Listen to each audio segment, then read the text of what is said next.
Introduction. Addiction यानी किसी भी चीज की लत, फिर चाहे वो अच्छी हो या बुरी, हमारी जिंदगी का एक अहम हिस्सा है। पर कई बार हम ये नहीं समझ पाते हैं कि किसी भी चीज की लत लगना हमारे लिए सही नहीं है। ऐसा इसलिए क्योंकि हमारी लत हमें अपनों से दूर तो करती ही है, साथ ही हमें शारीरिक और मानसिक तौर पर कमजोर भी कर देती है। दोस्तों, आपने कई तरह के एडिक्शंस के बारे में सुना होगा। उसमें से ही एक एडिक्शन है पोर्न एडिक्शन। जब लोग ये एडमिट करते हैं कि वो पोर्न एडिक्टेड हैं, तो संभावना ज्यादा रहती है कि वो बाकी पोर्न की तुलना में इंटरनेट पोर्न से ज्यादा एडिक्टेड हैं। ऑनलाइन पोर्न को हम इंटरनेट के बाजार में मिलने वाला ड्रग भी कह सकते हैं। आज इंटरनेट की सुविधा सबके पास मौजूद है और यही वजह है कि पोर्नोग्राफी एडिक्शन इतना ज्यादा बढ़ गया है, क्योंकि सबको पता है इंटरनेट बहुत ज्यादा अमाउंट में लोगों के पास पोर्नोग्राफी पहुंचाता है, और वो भी ग्राफिक कंटेंट के साथ। ऐसा समझ लीजिए कि पोर्न एक ऐसी मूवी है, मैगजीन या बिलबोर्ड है जो एक इंसान के ऊपर नेगेटिव इफेक्ट्स फैलाती है। ये कभी कभी इंसान को अंदर से पूरी तरह शर्मिंदगी, निराशा और डिप्रेशन से इस कदर भर देती है कि या तो उसे ट्रीटमेंट का सहारा लेना पड़ता है या फिर रिहेबिलिटेशन का। अमेरिका में ऐसा देखा गया है कि ज्यादातर डिवोर्स का कारण ऑनलाइन पोर्नोग्राफी होती है। वहां के 6 से 10% लोग पोर्न एडिक्टेड की गिनती में आते हैं। सबसे हैरानी की बात तो यह है कि इस पोर्न के एडिक्शन ने बच्चों तक को नहीं छोड़ा है। कई सॉफ्टवेयर कंपनीज ने ऑब्जर्व किया है कि लगभग 45% स्कूल जाने वाले बच्चे रोज पोर्नोग्राफी से रिलेटेड स्पैम में फंसते जाते हैं। Behavioural scientist Rolf D Clemente के ऑब्जर्वेशन के मुताबिक पोर्नोग्राफी का बच्चों के इमोशनल और मेंटल डेवलपमेंट के ऊपर बहुत बुरा असर पड़ता है। बहुत ज्यादा पोर्न देखने से लोगों के अंदर एक इमोशनल बैरियर तैयार हो जाता है, जिसकी वजह से उनके प्रिय लोग भी उनसे बिछड़ने लगते हैं। अगर ध्यान से चीजों को देखें तो हम पाएंगे कि पोर्न की समस्या कोई छोटी समस्या नहीं है। इसकी वजह से महिलाओं के ऊपर हो रहे घरेलू हिंसा के केस तो अब आम बात हो गई है। इंटरनेट पोर्नोग्राफी से हो रहे हार्म के बारे में बताने के लिए और उसका समाधान देने के लिए हम आपके लिए लेकर आए हैं गैरी विल्सन की लिखी किताब योर ब्रेन ऑन पोर्न की बुक समरी। इस किताब में उन्होंने पोर्न से होने वाली कई समस्याओं को हमारे सामने ला कर रखा है, और ऐसी कई केस स्टडीज और पेशेंट्स की रिपोर्ट से वो पोर्न एडिक्ट्स की मदद करना चाहते हैं ताकि वो समाज में अपने आप को फिर से एस्टेब्लिश कर सकें। Porn addiction. शायद आपने इस बुक समरी को सुनने का फैसला इसलिए लिया होगा क्योंकि हो सकता है कि आप भी उन लोगों में शामिल हों जिन्हें पूरी दुनिया के उन हजारों पोर्न यूजर्स के बारे में जानना है और जो इसे छोड़ना चाहते हैं। या फिर हो सकता है कि आपको खुद पोर्नोग्राफी की बुरी लत लग गई हो और इसलिए आप इस ऑडियो बुक को सुन रहे हैं। ग्रे मानते हैं कि योर ब्रेन ऑन पोर्न में आपकी रुचि होने का इन दोनों में से कोई एक ही मुख्य कारण हो सकता है, बाकी की कई और वजहों में से। हो सकता है आप ऑनलाइन पोर्न देखने में इतना सारा वक्त व्यतीत कर रहे हैं कि आपका इसके बाहर निकलना मुश्किल हो रहा है, या हो सकता है कि आपको सेक्स के क्लाइमैक्स के दौरान दिक्कत आ रही है, या ऐसा भी हो सकता है कि आपके अंदर सेक्स की भावना इतनी ज्यादा बढ़ गई है कि इसका असर आपकी वैल्यूज पर पड़ रहा है। अगर आप भी उन हजारों लोगों की गिनती में खुद को शामिल करते हैं तो आपको शायद अच्छा खासा समय तो लगता ही होगा ये समझने में कि आपकी मुसीबतों का कारण और कोई नहीं बल्कि पोर्न यूज ही है। शुरुआत में कई लोगों को ऐसा लगता है कि उनकी समस्याओं का कारण डिप्रेशन, सोशल एंजाइटी या लोअर टेस्टोस्टेरोन है। कई बार लोग डॉक्टर से भी सलाह लेने के लिए चले जाते हैं, लेकिन ज्यादातर देखा गया है कि डॉक्टर्स ग्राफिक इमेजेस को देखना नॉर्मल समझते हैं और उनके हिसाब से इंटरनेट पोर्न कोई हानि नहीं पहुंचाता है। लेकिन गैरी का मानना है कि डॉक्टर के इस स्टेटमेंट का पहला हिस्सा तो सही हो सकता है, लेकिन दूसरा नहीं। आजकल के समय में हमारी यंग जनरेशन ये विश्वास रखती है कि पोर्नोग्राफी का इस्तेमाल खराब नहीं है। जो लोग इसका विरोध करते हैं, देखा गया है कि वो ज्यादातर किसी धार्मिक संस्था या सोशल कंजर्वेटिव ऑर्गेनाइजेशन के साथ जुड़े हुए होते हैं। हमें दोनों की ही बातों को सुनना चाहिए ताकि हम किसी एक सही नतीजे पर पहुंच सकें। गैरी ने पिछले 9 सालों से पोर्नोग्राफी के बारे में कई लोगों के एक्सपीरियंसेस को अच्छी तरह से जाना है। इससे भी ज्यादा समय उन्होंने वैज्ञानिकों के साथ ये जानने में बिताया है कि इंसान का दिमाग कैसे काम करता है।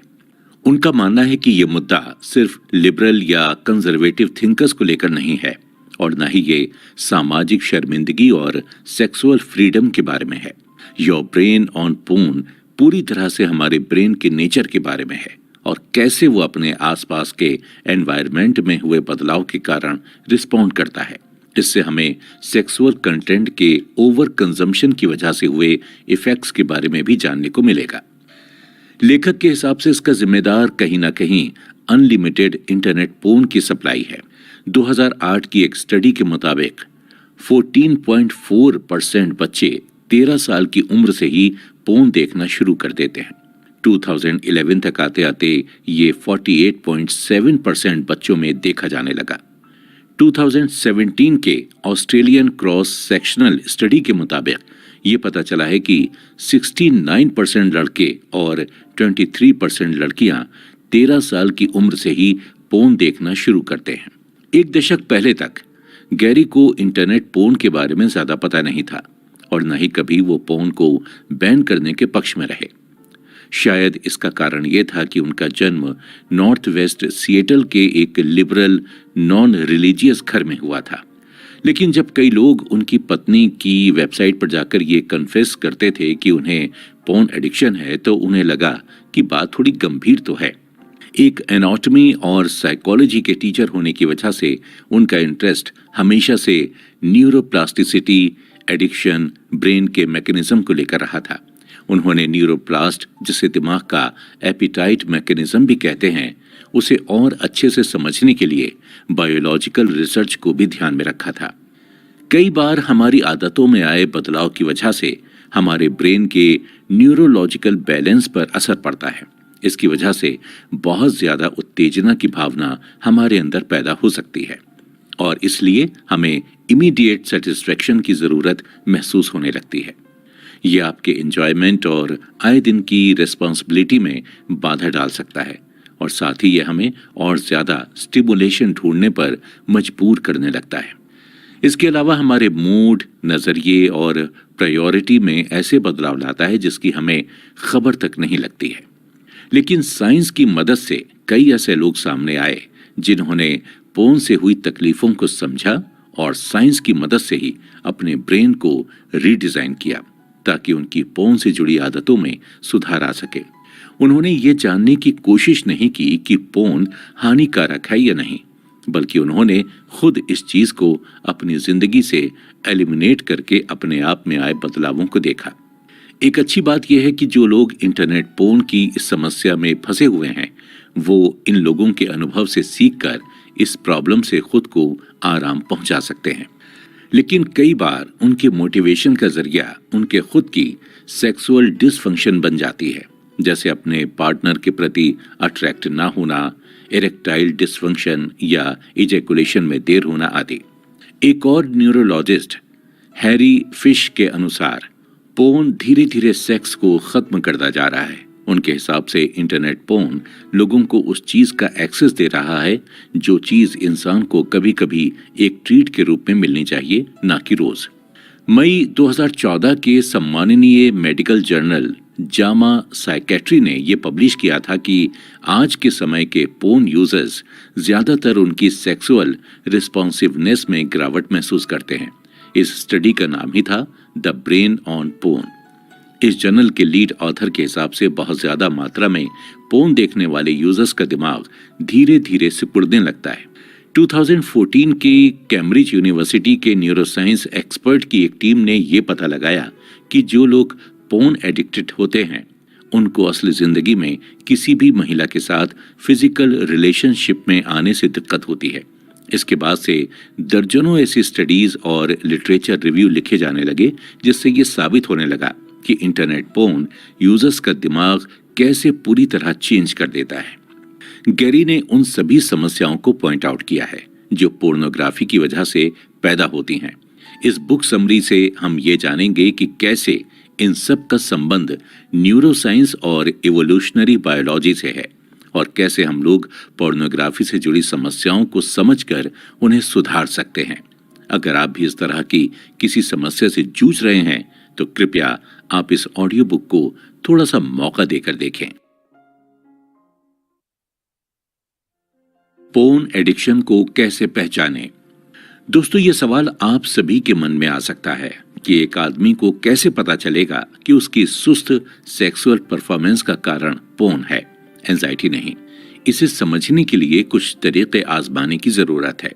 जैसे सबसे पहले आप किसी अच्छे न्यूरोलॉजिस्ट को दिखाइए और उन्हें बताइए अगर आपको कोई ऐसी मेडिकल एबनॉर्मेलिटी दिख रही है।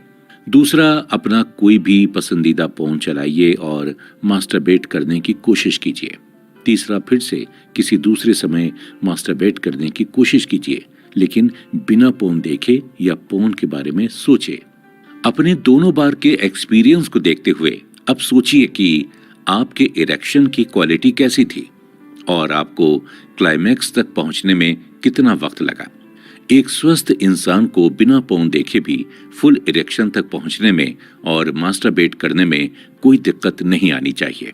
लेकिन अगर आपको पोर्न देखते वक्त ज्यादा स्ट्रॉन्ग इरेक्शन आता है और बिना पोर्न देखे नहीं, तो इसका मतलब हो सकता है कि आपको पोर्न इंड्यूस्ड इरेक्टाइल डिसफंक्शन है। वहीं अगर आपको बिना पोर्न देखे स्ट्रॉन्ग इरेक्शन आता है लेकिन असली जिंदगी में पार्टनर के साथ सेक्स करते वक्त नहीं आता, इसका मतलब यह है कि आपको एंजाइटी रिलेटेड इरेक्टाइल डिसफंक्शन है। लेकिन अगर आपको दोनों तरह से ही स्ट्रॉन्ग इरेक्शन नहीं आ रहा है, तो इसका मतलब यह है कि या तो आपको progressive porn induced erectile dysfunction है या आपके बिलो द बेल्ट एरिया में कुछ दिक्कत है जिसके लिए आपको मेडिकल हेल्प की जरूरत पड़ेगी। गैरी विल्सन को लगता है कि पोर्न से रिलेटेड समस्या फ्यूचर में और बढ़ने वाली है और इससे बचने के लिए वो सबसे प्रॉमिसिंग रिसर्च की खोज भी कर रहे हैं। पर एक चीज साफ तौर पर बताना सही रहेगा कि जरूरी नहीं है कि सबको पोर्न से तकलीफ हो। ऐसा हो ही सकता है कि लोगों को कोई तकलीफ महसूस ना हो रही हो। ऐसी किसी चीज को लेकर लेखक किसी तरीके की कोई बहस नहीं करना चाहते हैं और न ही वो लोगों के अंदर ह्यूमन सेक्सुअलिटी को लेकर कोई डर बैठाना चाहते हैं। वो हर एक इंसान के ऊपर डिपेंड करता है कि वो ग्राफिक सेक्सुअल कंटेंट के बारे में क्या सोचता है और उसे कैसे अपनी जिंदगी में लाता है या नहीं लाता है। लेकिन अगर आप में से किसी को लगता है कि उन्हें पोर्नोग्राफी हार्म कर रही है या उनके किसी करीबी इंसान को हार्म कर रही है, तो your brain on porn book उनकी मदद जरूर करेगी। 2008-9 के करीब जब इंटरनेट पर लोगों ने एक भारी संख्या में पोर्न देखना शुरू किया ही था, तब कई लोगों ने इरेक्टाइल डिसफंक्शन की समस्या बाकी लोगों के साथ शेयर की। कई लोगों में कभी कभी इरेक्शन बहुत जोर का देखा जाता था तो कभी कभी बिल्कुल ही नहीं। लोगों को इतनी बुरी लत लगी हुई थी कि उन्हें लगता था कि कोई असली औरत उनमें इतना स्ट्रॉन्ग स्टिमुलेशन पैदा कर ही नहीं पाएगी। इस समय तक ना तो योर ब्रेन ऑन पोर्न आई थी और न ही नो फैप या पोर्न एडिक्शन से जुड़ा कोई ऐसा आर्टिकल या मेडिकल रिपोर्ट खुलेआम मिलती थी। इसलिए जिन लोगों को इस तरह की समस्याएं झेलनी पड़ती थीं, उन्हें लगता था कि वो इस सोसाइटी पर कलंक है और उनकी मदद कोई नहीं कर सकता है। कई लोगों ने इसी डर के चक्कर में कभी अपना इलाज ही नहीं कराया। दोस्तों, अब हम बात करेंगे एक ऐसे इंसान के बारे में जिसने अपनी इस बुरी लत को पहचाना और उससे निकलने की कोशिश की और उसमें कामयाब भी हुआ। एक ऑनलाइन पोर्न यूजर जिसका ऑनलाइन यूजर नेम reddit/nofap था, इस समस्या से जूझ चुका है। रेडिट की ये समस्या उसके प्यूबर्टी में ही शुरू हो गई थी। उसके पूरे शरीर पर इसने अपना बुरा प्रभाव छोड़ा था। एक समय के बाद रेडिट को ऐसा लगने लगा था कि वो इस सोसाइटी का एक हारा हुआ इंसान है। पोर्न देखना छोड़ने से 1 साल पहले उसे खुद को साइकोलॉजिस्ट को दिखाना पड़ा था, जिन्होंने उससे ये कहा था कि उन्हें बहुत बहुत बहुत भयंकर सोशल एंजाइटी और डिप्रेशन की परेशानी है। लेकिन जैसे जैसे उन्होंने इस पोर्न की समस्या को ठीक करने की कोशिश की, उसे लगने लगा कि उसके दिल से मानो कोई भारी बोझ उतरने लगा हो। करीब 80 दिन तक बिना मास्टरबेशन के उसने पाया कि उसकी बॉडी में छोटे छोटे पॉजिटिव चेंजेस होने लगे। उसे कभी लगा ही नहीं था कि वो अपनी नॉर्मल लाइफ में वापस लौट पाएगा। ऐसा देखा गया है कि ज्यादातर कंप्यूटर प्रोग्रामर और इंफॉर्मेशन टेक्नोलॉजी स्पेशलिस्ट ही अपनी पोर्न से जुड़ी समस्या के बारे में अर्ली स्टेज में ही सोशल मीडिया पर बता देते हैं। ऐसा इसलिए क्योंकि उनके पास हमेशा हाई स्पीड इंटरनेट पोर्न बाकी सभी लोगों की तुलना में पहले पहुंचता है, जिसकी वजह से उनका एक अलग सेक्सुअल टेस्ट तैयार हो जाता है, जिसकी वजह से सेक्स के दौरान इरेक्टाइल डिसफंक्शन का सामना भी करना पड़ता है। इनमें से ज्यादातर लोगों की उम्र 20 या उससे थोड़ी ही ज्यादा होती है। पोर्नोग्राफी का इतिहास। आप सभी को ये तो पता है कि कैसे पोर्नोग्राफी ने हमारी जिंदगी पर असर किया है और इसके क्या नेगेटिव इफेक्ट्स हैं। पर क्या आपको पता है कि पोर्नोग्राफी की शुरुआत कैसी थी? तो आइए जानते हैं पोर्नोग्राफी के इतिहास के बारे में। विजुअल पोर्नोग्राफी का आगमन मैगजीन के रास्ते हुआ था। लोगों को अपने आप को इस स्टैटिक इराटिका की मदद से ही अपने आप को संतुष्ट रखना पड़ता था। इसके अलावा चाहे तो उन्हें अपनी इमेजिनेशन का इस्तेमाल करना पड़ता था या फिर और ज्यादा पैसे खर्च करके महंगे मटेरियल खरीदने पड़ते थे। उस समय ऐसी कोई एक्स रेटेड मूवीज भी मिलती थीं जो काफी महंगी होती थीं। ऐसे भी कई हद से ज्यादा एडिक्टेड लोग थे जो सिर्फ एडल्ट सेक्सुअल क्लिप्स के लिए पूरी की पूरी बुक स्टोर भी छान मारते थे। लेकिन इन सब के बावजूद भी सेक्सुअल कंटेंट कुछ लोगों की पहुंच तक सीमित रह जाता था।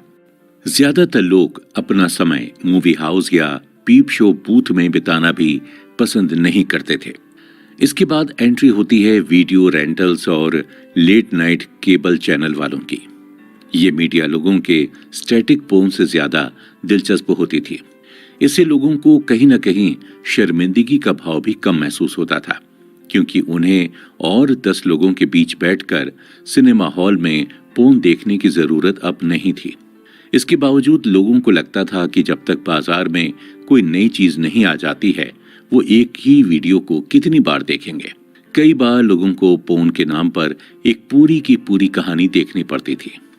इस समय तक भी लोगों के पास अभी भी पोर्न की सुविधा मौजूद नहीं थी, तो इसके बाद लोगों ने डायल अप की मदद लेनी शुरू की। डायल अप ज्यादातर सस्ते में मिल जाते थे और ये प्राइवेसी का एक अच्छा जरिया था।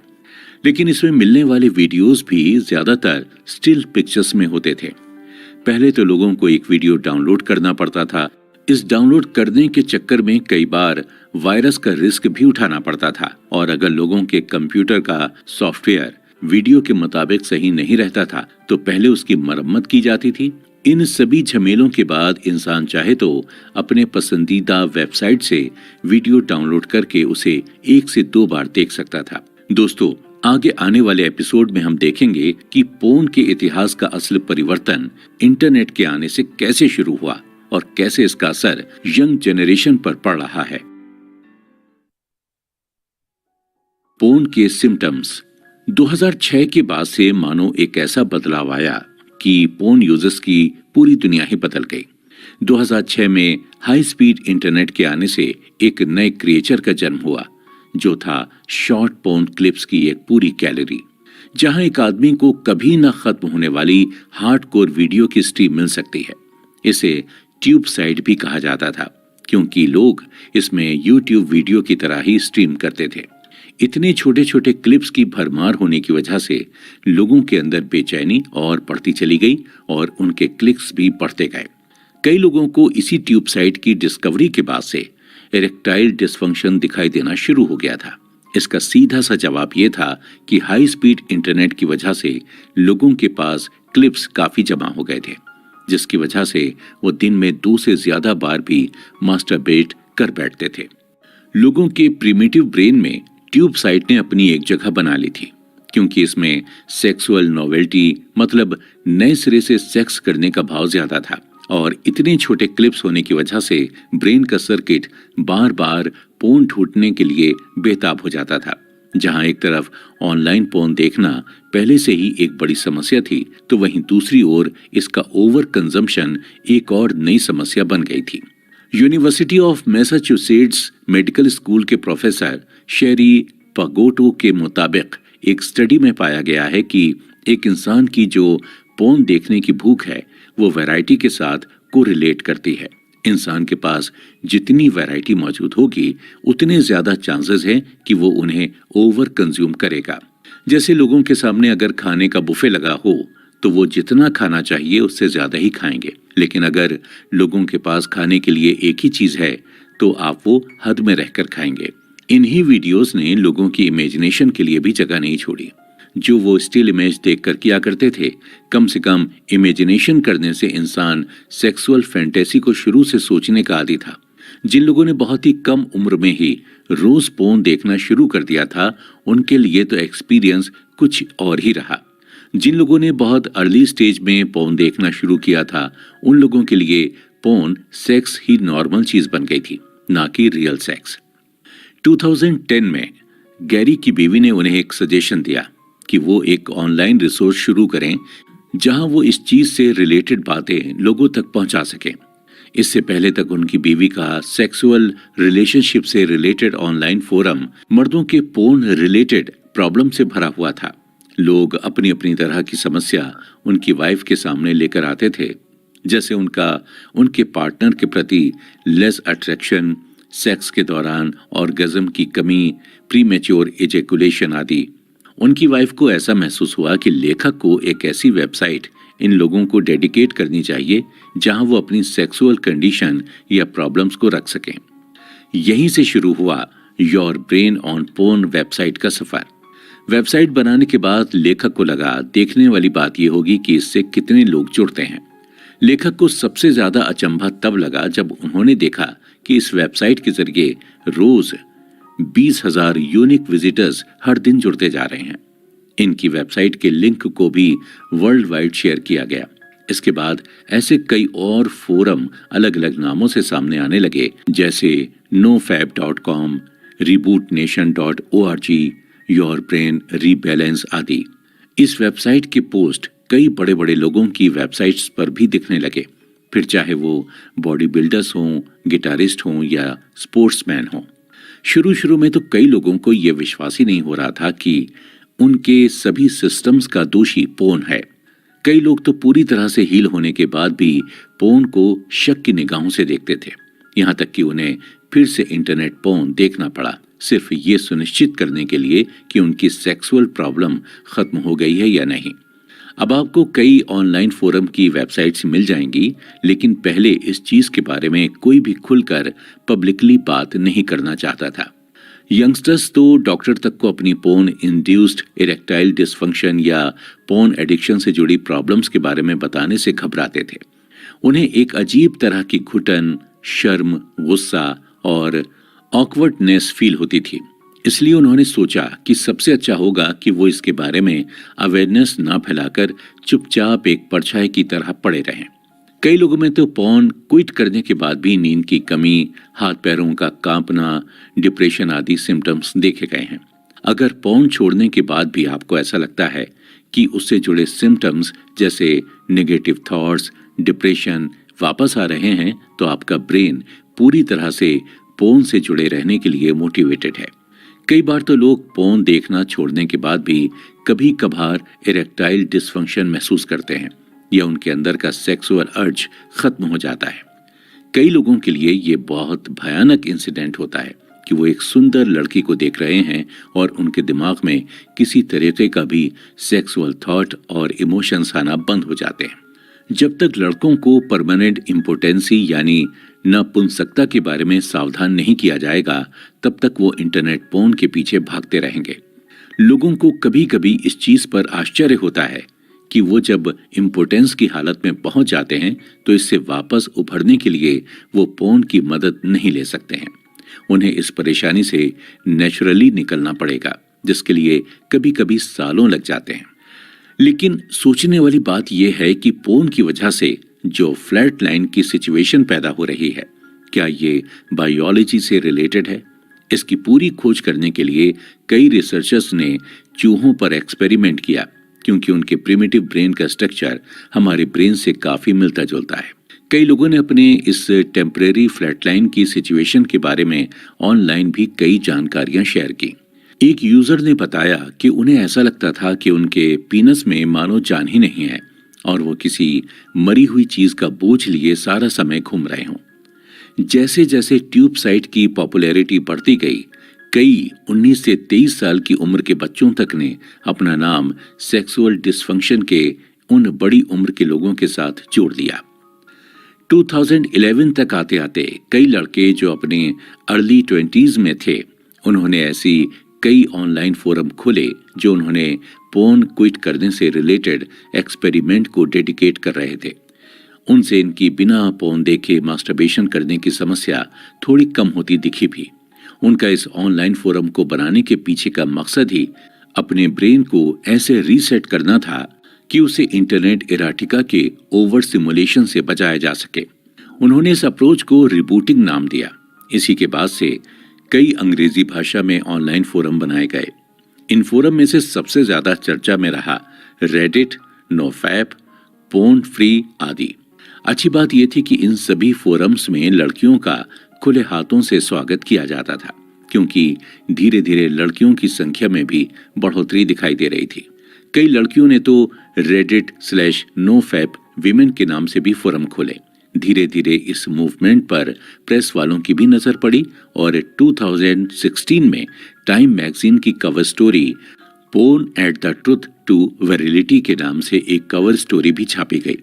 दोस्तों, अगले एपिसोड में हम पोर्न से जुड़ी कुछ केस स्टडीज और रिपोर्ट्स के बारे में जानेंगे। हम देखेंगे कि इन स्टडीज में कौन कौन सी गलतियां पाई गई हैं और इनमें बाद में क्या सुधार किया गया है या किया जा सकता है। पोर्न से जुड़ी केस स्टडीज। इस एक्सपेरिमेंट को बिना रोक टोक के और आगे बढ़ाया गया। दुनिया भर से हजारों लोगों ने यह कसम खाई कि वो अब ऑनलाइन सेक्स वर्ल्ड स्टिमुलेशन को उनका ब्रेन कंट्रोल करने नहीं देंगे। लेखक बताते हैं कि उनकी नजरों में ये एक ऐसा लार्ज स्केल एक्सपेरिमेंट साबित हुआ जिसने कई पोर्न के वेरिएबल्स जैसे वेबकैम एनकाउंटर, एरोटिक लिटरेचर आदि चीजों को कई हद तक हटाकर दम लिया। एक बात ध्यान देने वाली ये भी है कि जब से ऑनलाइन फोरम शुरू हुए हैं, किसी भी फोरम ने अपने पार्टिसिपेंट्स की संख्या किसी के साथ शेयर नहीं की। ये लोग बस पोर्न छोड़ने के लिए रिसर्चर्स के एक्सपेरिमेंट में अपना योगदान देना चाहते थे। इसके बाद भी कई लोगों ने आगे आकर अपनी इच्छा से बताया कि इन फोरम में ज्यादातर लोग एवरेज एज के होते थे और इनमें से सिर्फ 7% लोग ही धार्मिक कारणों की वजह से पोर्न छोड़ना चाहते थे। इस डेटा पर पूरी तरह से यकीन नहीं भी किया जा सकता है, क्योंकि इसमें बताई हुई ज्यादातर बातें कुछ लोगों ने आगे आकर शेयर की हैं, सभी ने नहीं। लेकिन इसके बावजूद ये बात तो तय है कि इनमें से सभी लोग अलग अलग बैकग्राउंड्स, कल्चर, रिलेशनशिप से आते हैं। इस एक्सपेरिमेंट के सक्सेसफुल होने के पीछे एक और कारण यह भी था कि इससे जुड़े सब्जेक्ट्स ज्यादातर अपनी खुद की मर्जी से इंटरनेट पोर्न का यूज करना छोड़ रहे थे। लेकिन फॉर्मल स्टडीज और इन रिपोर्ट्स को देखने के बाद भी डॉक्टर्स सभी पेशेंट्स में अलग अलग तरह से सुधार देख पा रहे थे। कई फॉर्मल स्टडीज एक दूसरे के साथ रिलेटेड भी होती हैं। अगर इन सभी स्टडीज को अच्छी तरह से समझा जाए तो हमें पता चल सकता है कि पोर्न के साथ साथ कौन कौन से इफेक्ट्स जुड़े हुए हैं। लेकिन कभी कभी ये स्टडीज आपस में अलग भी होती हैं। जैसे कई साइकेट्रिस्ट और साइकोलॉजिस्ट को एकेडमिक लेवल पे ऐसी ट्रेनिंग दी जाती है जिससे उन्हें ऐसा लगता है कि पोर्न से रिलेटेड कुछ सिम्टम्स का कारण है लोगों की अंडरलाइंग पैथोलॉजी, और इन पैथोलॉजी के ओवर यूज की वजह से इंसान में ऐसी सेक्सुअल प्रॉब्लम्स दिखाई देती हैं। कई हेल्थ केयर प्रोवाइडर्स को ऐसी ट्रेनिंग दी जाती है जिससे उन्हें लगता है कि सेक्सुअल प्रॉब्लम्स का कारण है social anxiety, depression, performance anxiety आदि। इन्हीं सब गलतफहमी के चलते कई लोगों का गलत तरीके से इलाज किया जाता है। इसकी वजह से उनकी हालत में सुधार तो नहीं आता, लेकिन सुधार की कोशिश जरूर की जाती है। अगर इस चीज के बारे में लोगों को सही जानकारी नहीं रहेगी तो उन्हें कैसे पता चलेगा कि किस चीज से सावधान रहना है और किससे नहीं। इन सभी दिक्कतों का रीजन ये भी है कि सेक्सुअल प्रॉब्लम्स को लेकर एकेडमिक रिसर्च काफी धीरे चल रही है और अपने आप में ही सिमटी हुई है, जबकि आज के समय में पोर्नोग्राफी लाइट की तेजी से इवॉल्व होते जा रही है और इसका इफेक्ट भी उतनी ही दूर तक फैल रहा है। पिछले एक दशक में टेक्नोलॉजी का डेवलपमेंट इतना तेजी से हुआ है कि लोगों के पास पोर्न डिलीवरी में भी काफी चेंजेस आए हैं। यंगस्टर्स के हाथ में स्मार्टफोन का आना, वर्चुअल पोर्नोग्राफी और स्ट्रीमिंग पोर्नोग्राफी ने पोर्न एडिक्शन के रिस्क को और बढ़ा दिया है। लेकिन हम लोग अभी तक आउटडेटेड एजम्पशंस को लेकर चल रहे हैं। इन्हीं सब कारणों के चलते हमारे लिए ये जानना बहुत जरूरी है कि किस मौके के लिए कौन सा प्रिकॉशन लेना चाहिए। इसके लिए रिसर्चर्स को ऐसे एडिक्टेड सब्जेक्ट्स पर एक्सपेरिमेंट करके देखना पड़ेगा जो पोर्न छोड़ना चाहते हैं। रिसर्चर पोर्न से जुड़े इफेक्ट्स के बारे में तभी जान पाएंगे जब हम पोर्न को हटाने में कामयाब होंगे। लेकिन दुख की बात यह है कि इन बातों पे सिर्फ 6 ही एकेडमिक स्टडीज आज तक की गई हैं, जिनमें पोर्न को एलिमिनेट करने की बात रखी गई है। ऐसी ही एक रिसर्च 2015 में कंडक्ट की गई थी, जिसमें रिसर्चर्स ने अपने सभी सब्जेक्ट्स को समान रूप से 2 दलों में बांट दिया था। आधे लोगों को 30 दिनों तक अपना पसंदीदा खाना खाने से रोका गया था और बाकी आधे लोगों को 30 दिनों तक पोर्न देखने से रोका गया था। 30 दिन बाद ये देखा गया कि जिन लोगों को पोर्न देखने से रोका गया था, उन लोगों की अपने सेक्सुअल अर्ज को तुरंत संतुष्ट करने की इच्छा में गिरावट देखी गई थी। 2012 में की गई स्टडी के मुताबिक ये पाया गया कि जो पोर्न यूजर्स 3 हफ्तों के लिए अपने आप को पोर्न से दूर रखते हैं, उनकी रिपोर्ट्स में आपसी रिलेशनशिप में सुधार देखा गया है। इन दोनों रिसर्चर्स से ये पता चला कि हर इंसान की रिकवरी का तरीका और समय अलग अलग हो सकता है। किसी को 30 दिन लग सकते हैं और किसी को 3 हफ्ते तक। एक इजरायली केस स्टडी में पाया गया कि एक आदमी जो अपने पार्टनर के प्रति लो सेक्सुअल डिजायर से गुजर रहा था, ट्रीटमेंट की तलाश में इस इजरायली डॉक्टर के पास गया था। उसे एक्सपेरिमेंट के तौर पर 6 हफ्तों तक पोर्न और मास्टरबेशन से दूर रहने को कहा गया। तकरीबन 8 महीने बाद उसकी हालत में थोड़ा बहुत सुधार देखा गया और उसकी कैजुअल सेक्स को लेकर डिजायर में भी वृद्धि देखी गई। 2016 में एक यूएस नेवी डॉक्टर ने अपने 3 पेशेंट्स की रिपोर्ट शेयर करते हुए बताया कि उन तीनों में से 2 लोगों ने पोर्न देखना छोड़कर सेक्सुअल डिसफंक्शन से छुटकारा पाया, लेकिन तीसरा इंसान पोर्न यूज करना नहीं छोड़ पाया। उसी साल एक फ्रेंच साइकेट्रिस्ट ने अपने 35 मरीजों की रिपोर्ट शेयर की जो अपनी पोर्न देखने की आदत की वजह से इरेक्टाइल डिसफंक्शन और एनॉर्गेज्मिया से जूझ रहे थे। इस साइकेट्रिस्ट ने अपने पेशेंट को ऐसी हैबिट्स सिखाई जिससे वो ये भूल सकें कि पोर्न देखते वक्त मास्टरबेशन कैसे किया जाता है। ये तरकीब 35 में से 19 लोगों के काम आई। 3 लोगों की हालत में सुधार देखा गया और बाकी 13 लोगों ने ट्रीटमेंट बीच में ही छोड़ दिया। आखिरकार 2016 में एक यूरोपियन रिसर्चर ने इस मुद्दे पर अपनी एक ऐसी रिपोर्ट पेश की जिसमें यह बताया गया है कि एक लंबे समय तक पोर्न और मास्टरबेशन से संन्यास लेने से क्या फायदा हो सकता है। इनमें से कुछ फायदे इस प्रकार हैं। पहला, सेक्सुअल रिवॉर्ड को जल्द से जल्द पाने की चाह में गिरावट। दूसरा, लोगों को और रिस्क लेने के लिए प्रोत्साहित करता है। तीसरा, लोगों को सोशल बनाने में मदद करता है। इन सभी रिसर्चर्स के बावजूद भी रिसर्चर्स आम जनता को यह समझाने में काफी देर करते हैं कि पोर्न से रिलेटेड प्रॉब्लम्स कुछ लोगों के ऊपर ज्यादा हावी हो सकती हैं, जैसे एडोलिसेंट्स या सिंगल पोर्न यूजर्स। 2017 में की गई एक एडिक्शन रेट स्टडी के मुताबिक ये देखा गया है कि कॉलेज के 10.3% बच्चे साइबर सेक्स से एडिक्टेड हैं। कॉलेज में हर 5 लड़कों में 1 लड़का एडिक्ट पाया जाता है और हर 20 लड़कियों में 1 लड़की एडिक्ट मिलती है। इस रिपोर्ट से पता चलता है कि मदद की जरूरत इन यंगस्टर्स को काफी है, लेकिन लड़कों के ऊपर इसका खतरा ज्यादा बना हुआ है।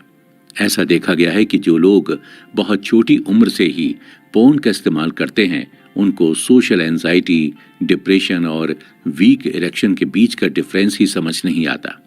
इन सब के बावजूद कई लोगों के लिए पोर्न एक समस्या नहीं बल्कि अच्छी फीलिंग का जरिया है। एविडेंस की कमी होने के बावजूद भी कई लोगों को ऐसा लगता है कि बीच बीच में मास्टरबेशन करते रहने से उन्हें कैंसर से सुरक्षा मिलेगी। कई लोगों को तो ऐसा भी लगता है कि अगर वो पोर्न के एंड में मास्टरबेट करते हैं तो उनके स्वास्थ्य के साथ सब कुछ सही है। एविडेंस की कमी होने की वजह से कभी कभी पोर्न यूजर्स को ये समझाना मुश्किल हो जाता है कि उनकी बिगड़ती सेहत का कारण उनका पोर्न एडिक्शन है। आजकल के पोर्न यूजर्स का ज्यादातर रेगुलर इलाज किया जाता है और उन्हें social anxiety, low self esteem, concentration problem, lack of motivation और दूसरी कंडीशन से जुड़ी समस्याओं का ट्रीटमेंट दिया जाता है। कभी कभी तो उनसे ये तक कह दिया जाता है कि उनकी समस्या की प्रॉब्लम है उनकी परफॉर्मेंस रिलेटेड एंजाइटी, जो उन्हें क्लाइमैक्स तक पहुंचने ही नहीं देती। इन्हीं सब गलत धारणाओं की वजह से कई लोग अपने आप को दोषी समझने लगते हैं। कई लोगों को लगने लगता है कि वो कभी सेक्स नहीं कर पाएंगे और कई लोग अपने आप को सरकार के सामने गुनहगार भी पाते हैं। एक रिसर्च के अनुसार यूनिवर्सिटी ऑफ ऑक्सफोर्ड में ये पाया गया कि ज्यादातर internet porn addiction self harm का खतरा लोगों में और बढ़ा देती है। ये लोग कई तरह से अपने आप को हार्म कर सकते हैं। पेशेंट्स का निजी अनुभव। कई लोगों के पोर्न छोड़ने के बाद से उनके अंदर कमाल के बदलाव देखे गए हैं। इससे पता चलता है कि वो जिस तरीके का सेक्सुअल कंटेंट अपने ब्रेन में ले रहे थे वो कितना भयानक साबित हो रहा था उनके लिए। ज्यादातर ऑनलाइन फोरम्स में भी हमेशा लोग anxiety, stress, depression, attention problem, lack of attraction, इन्हीं चीजों पर बात करते हुए पाए जाते हैं। पोर्न छोड़ने के बाद कई यूजर्स में ऐसे बदलाव देखे गए जो एक दूसरे से पूरी तरह से अलग थी। जैसे कई लोगों की सोशल एंजाइटी में इम्प्रूवमेंट दिखने लगा, उन्हें कॉन्फिडेंस बिल्डअप होने लगा, दूसरे लोगों के साथ कांटेक्ट ठीक होने लगा। कई लोगों ने अपने आप को ज्यादा फोकस्ड, शार्प और क्लियर महसूस किया। उनके अंदर लोगों के साथ और लड़कियों के साथ बात करने की इच्छा फिर से जागरूक हुई। उनमें इरेक्टेड पीनस यानी बोनर से जुड़ी समस्या काफी कम हो गई। इसके अलावा सबसे जरूरी चीज कि कई लोगों के आपसी रिश्ते सुधरने लग गए, चाहे वो आपसी रिश्ते अपने घर वालों से हों, दोस्तों से हों या अपने पार्टनर से ही क्यों ना हो। जब लोगों ने इम्प्रूवमेंट महसूस करना शुरू किया तब वो शॉक में पड़ गए कि कैसे इंटरनेट पोर्न जैसी चीज ने उनके पूरे साइकोलॉजिकल बिहेवियर को बदल के रख दिया था। 2-4 लोग इस बात से भी शॉक्ड हैं कि कई लोगों पर किसी भी मेडिकेशन का कोई रिजल्ट ही नहीं दिखा। हमें यह समझना होगा कि हम एक ऐसी चीज से डील कर रहे हैं जिसके अंदर इतनी ताकत है कि वो इंसान के पूरे ब्रेन पर हावी हो सकती है और उसके सामने दोस्ती, स्वास्थ्य, परिवार, इन सब का महत्व गिराकर सिर्फ एक गोल रख सकता है और वो है पोर्न देखना। एक यूजर ने अपनी स्थिति लोगों के सामने रखते हुए बताया कि कैसे पोर्न एडिक्शन ने उसे जीवन के एक ऐसे मोड़ पर लाकर खड़ा कर दिया था जिसकी वजह से उसकी फार्मेसी की डिग्री चली गई और उसकी गर्लफ्रेंड भी उसे छोड़कर चली गई। एक लड़की ने भी अपना एक्सपीरियंस शेयर करते हुए बताया कि कैसे पढ़ाई के दौरान वो रात रात भर जागकर ऑनलाइन वेबसाइट से इराटिका पढ़ती रहती थी। शुरू में कई लोगों को लगता भी था कि वो शायद निराशावादी हैं, लेकिन सही ट्रीटमेंट मिलने के बाद उन्हें पता चला कि वो पोर्न एडिक्ट्स हैं। सालों से पोर्न देखने से एक इंसान के अंदर कई तरह के सेक्सुअल सिम्टम्स देखे जा सकते हैं। ज्यादातर पोर्न यूजर्स का मेन प्रॉब्लम होता है इजैकुलेशन में डिले या बिल्कुल ही ऑर्गेज्म की कमी। डॉक्टर की रिपोर्ट्स के मुताबिक इन 2 इरेक्टाइल डिसफंक्शन के कई कारण हो सकते हैं, जैसे पुराने जेनर के पोर्न में इंटरेस्ट ना होना, पोर्न का पार्टनर से ज्यादा एक्साइटिंग मालूम होना, फैंटेसी की जरूरत महसूस होना आदि। 2015 की एक सेक्स क्लिनिक की रिपोर्ट के अनुसार 71% लोगों में देखा गया है कि अगर कोई आदमी एक हफ्ते में 7 घंटे से ज्यादा पोर्न देखते हुए मास्टरबेट करता है तो उसे सेक्सुअल फंक्शनिंग में दिक्कत का सामना करना पड़ता है। एक यूजर ने तो अपना एक्सपीरियंस शेयर करते हुए यह भी बताया था कि उसकी जिंदगी में एक मोमेंट ऐसा आया था कि उसके अंदर सेक्स की कोई इच्छा ही बाकी नहीं रह गई थी। ऐसा इसलिए हुआ था क्योंकि वो यूजर पिछले 17 सालों से मास्टरबेशन के चक्कर में फंसा हुआ था और 12 सालों तक एक्सट्रीम पोर्न से घिरा हुआ था, जिसके चलते उसका रियल सेक्स से इंटरेस्ट ही उठ गया था। एक यूजर ने तो ये तक बताया कि उसे इजेकुलेशन में कभी कभी इतनी देर होती थी कि उसका 3 से 4 घंटा सिर्फ सेक्स में बीत जाता था।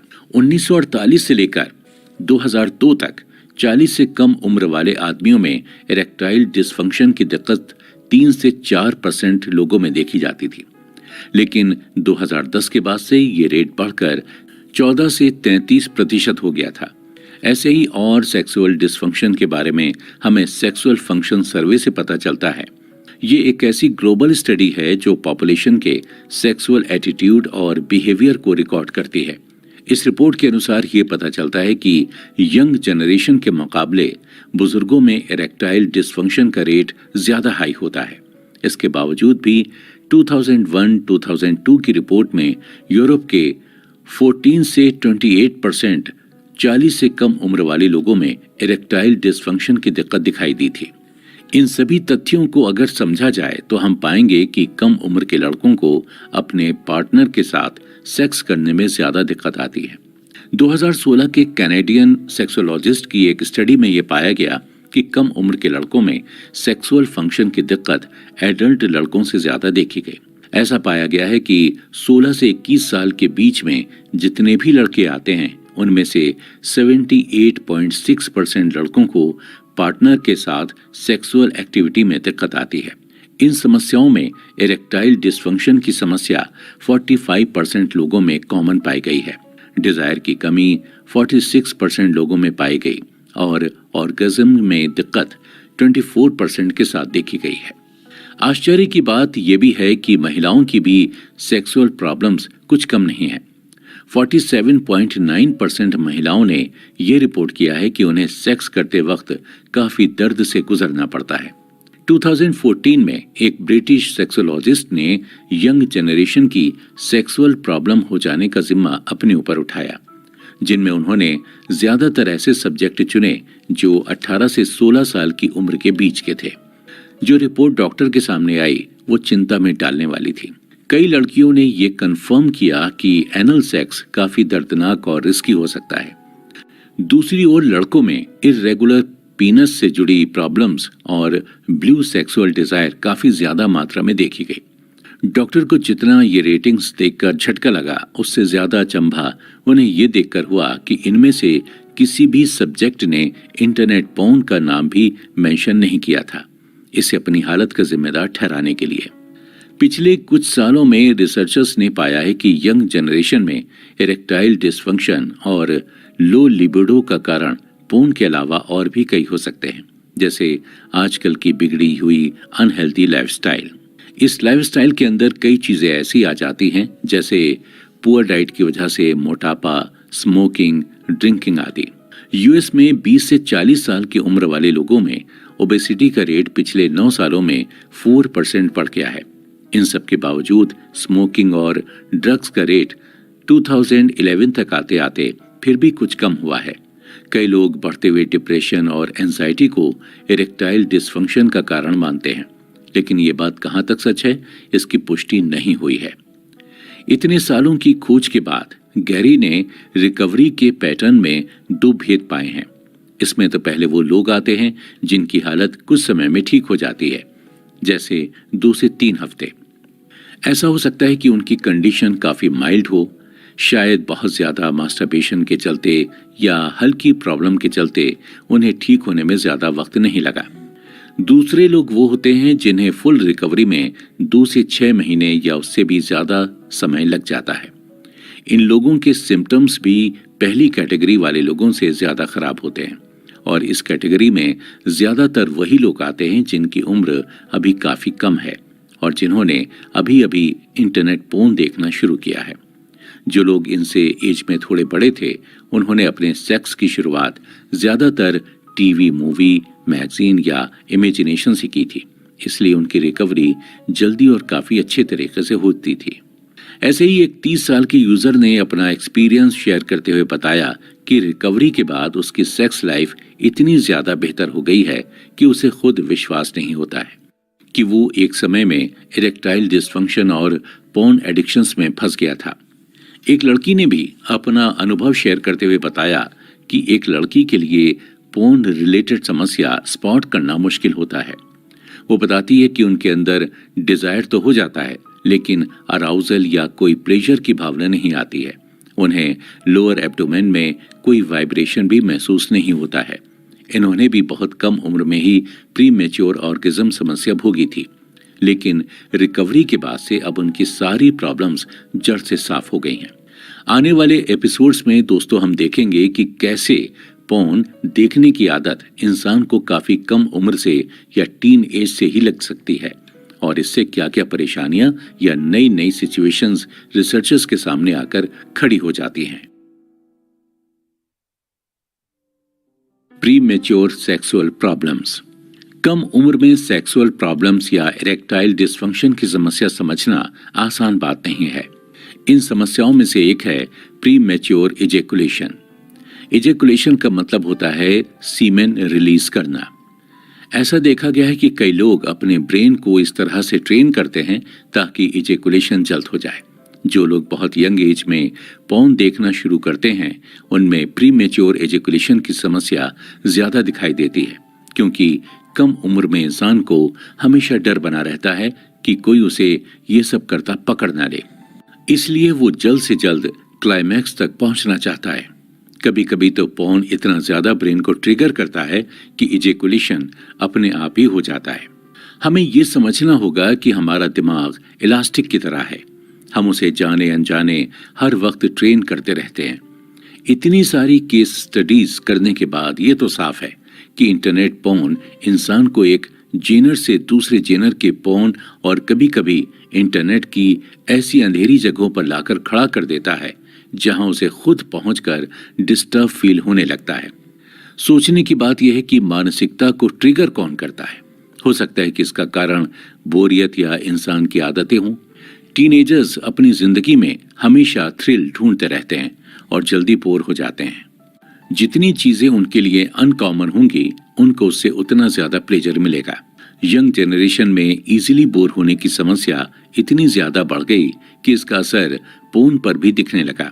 लोग एक हाथ से मास्टरबेशन करते वक्त भी दूसरे हाथ से वीडियोस बदलते रहते हैं। एक इंटरनेट स्टडी में देखा गया कि लोगों को नॉर्मल पोर्न से ज्यादा एक्सट्रीम पोर्न में ज्यादा रुचि है। लोग पोर्न देखने की शुरुआत वायलेंट या ज्यादा वैरायटी से नहीं करते हैं, लेकिन जैसे जैसे उनके अंदर एडिक्शन बढ़ता जाता है उनकी पसंद भी बदलती और बढ़ती जाती है। कभी कभी ये ऑनलाइन पोर्न इतने ज्यादा एक्सट्रीम हो जाते हैं कि इसमें दिखाए गए रेप के केस से भी यूजर को फर्क नहीं पड़ता है। इस बदलते टेस्ट का एक कारण हो सकता है और वो है अपने टॉलरेंस को टेस्ट करना। कई लोगों को तो ये भी लगता है कि जिस तरह का पोर्न उनके अंदर अराउजल की भावना पैदा करता है वही उनके टेस्ट के हिसाब से सबसे परफेक्ट है। लेकिन आजकल के लगातार बदलते टेस्ट में इस चीज को मानना थोड़ा मुश्किल है। सबसे गलत बात जो इंटरनेट पर आज की डेट में फैली हुई है वो ये है कि इंटरनेट पोर्न देखने से लोगों को अपनी सेक्सुअलिटी के बारे में समझने में, उसे और पहचानने में मदद मिलती है। कई यंगस्टर्स इसी फेक सेक्सुअलिटी की खोज में हॉटेस्ट मटेरियल इंटरनेट पर ढूंढते रहते हैं। उन्हें ये सिंपल सी बात समझ में नहीं आती कि सिर्फ एक इरेक्शन से उन्हें उनकी सेक्सुअलिटी का पता ही नहीं चल सकता। अगर लोगों को हॉट कंटेंट भेजते वक्त एक सडन अराउजल आता है या उनके अंदर पल्स ज्यादा स्पीड से चलने लगती है तो इसका मतलब सिर्फ ये है कि आपकी बॉडी सिर्फ हॉट स्टफ को देखकर रिएक्ट कर रही है। इसका उनके सेक्सुअल अट्रैक्शन से कोई लेना देना नहीं है। ध्यान देने वाली बात यह है कि सेक्सुअल इंटरेस्ट इंटरनेट की दुनिया में चेंजेबल है। यंग जनरेशन पोर्न देखते वक्त इतना कंटेंट बदलते रहते हैं कि कभी कभार उन्हें और चीजें भी सेटिस्फाइंग लगती हैं। एक यूजर ने अपनी कहानी शेयर करते हुए बताया कि वो वैसे तो गे है, लेकिन पोर्न देखते वक्त उनका इंटरेस्ट कभी कभार लड़कियों पर भी आ जाता है। 2016 की स्टडी के मुताबिक ये पाया गया कि मर्दों का पोर्न के टाइप को लेकर इनकंसिस्टेंट होना आम बात हो गई है। वो लोग किसी भी तरह का पोर्न देख लेते हैं। रिपोर्ट में ये बात सामने आई है कि 20.7% हेट्रोसेक्सुअल आदमी भी गे कंटेंट देखते हैं और 55% गे आइडेंटिटी वाले लोग हेट्रोसेक्सुअल पोर्न भी देखना पसंद करते हैं।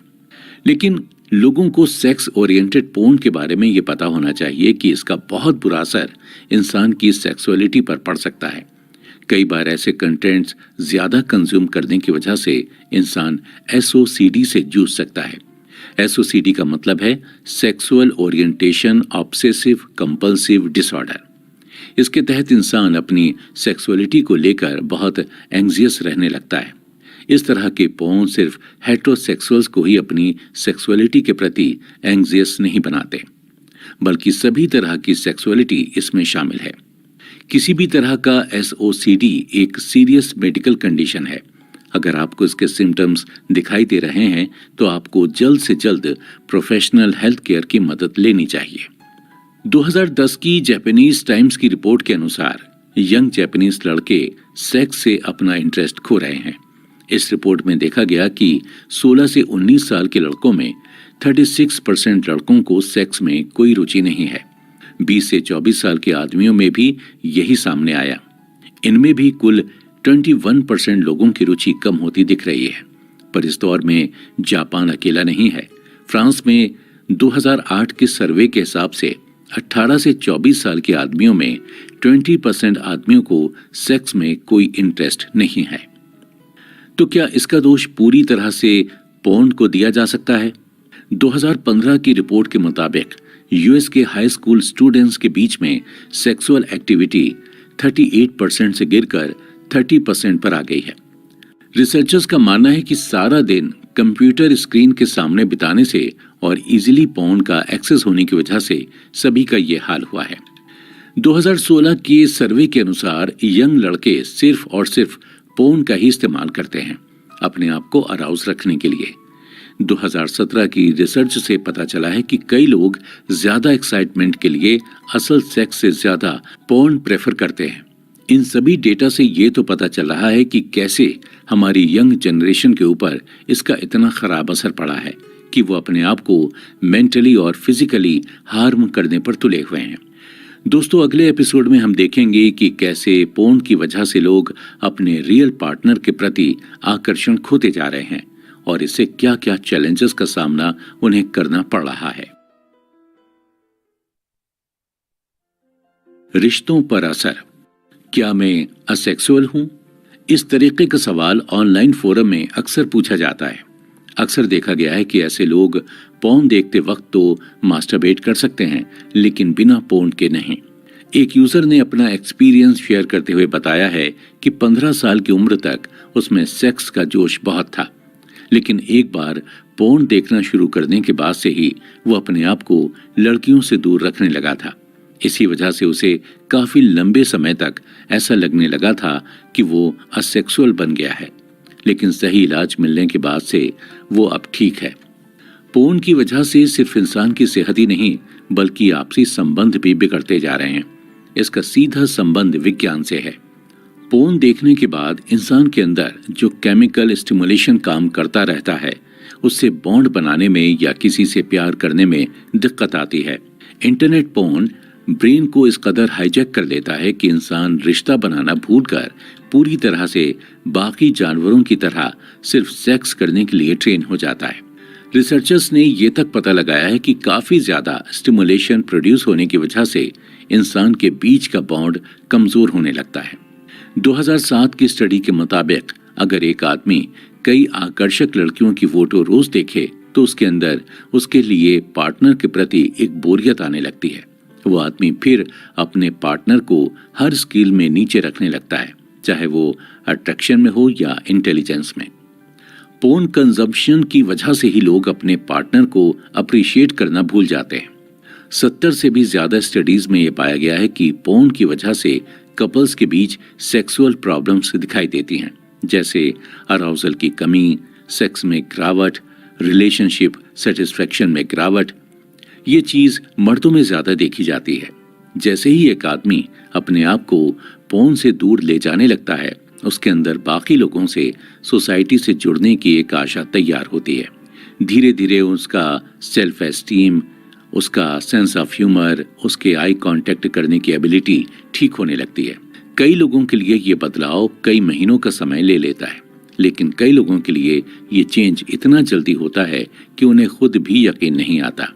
साइकोलॉजिस्ट फिलिप जिम्बर्दो के famous Ted talk the demise of guys में उन्होंने कहा था कि अराउजल, एडिक्शन जैसे पोर्न, वीडियो गेम आदि एक मेजर फैक्टर हैं लोगों के अंदर सोशल ऑकवर्डनेस और एंजाइटी भरने के लिए। इनकी थ्योरी के हिसाब से ज्यादा स्क्रीन के सामने बिताने से इंसान के अंदर नॉर्मल सोशल स्किल्स का विकास नहीं हो पाता है।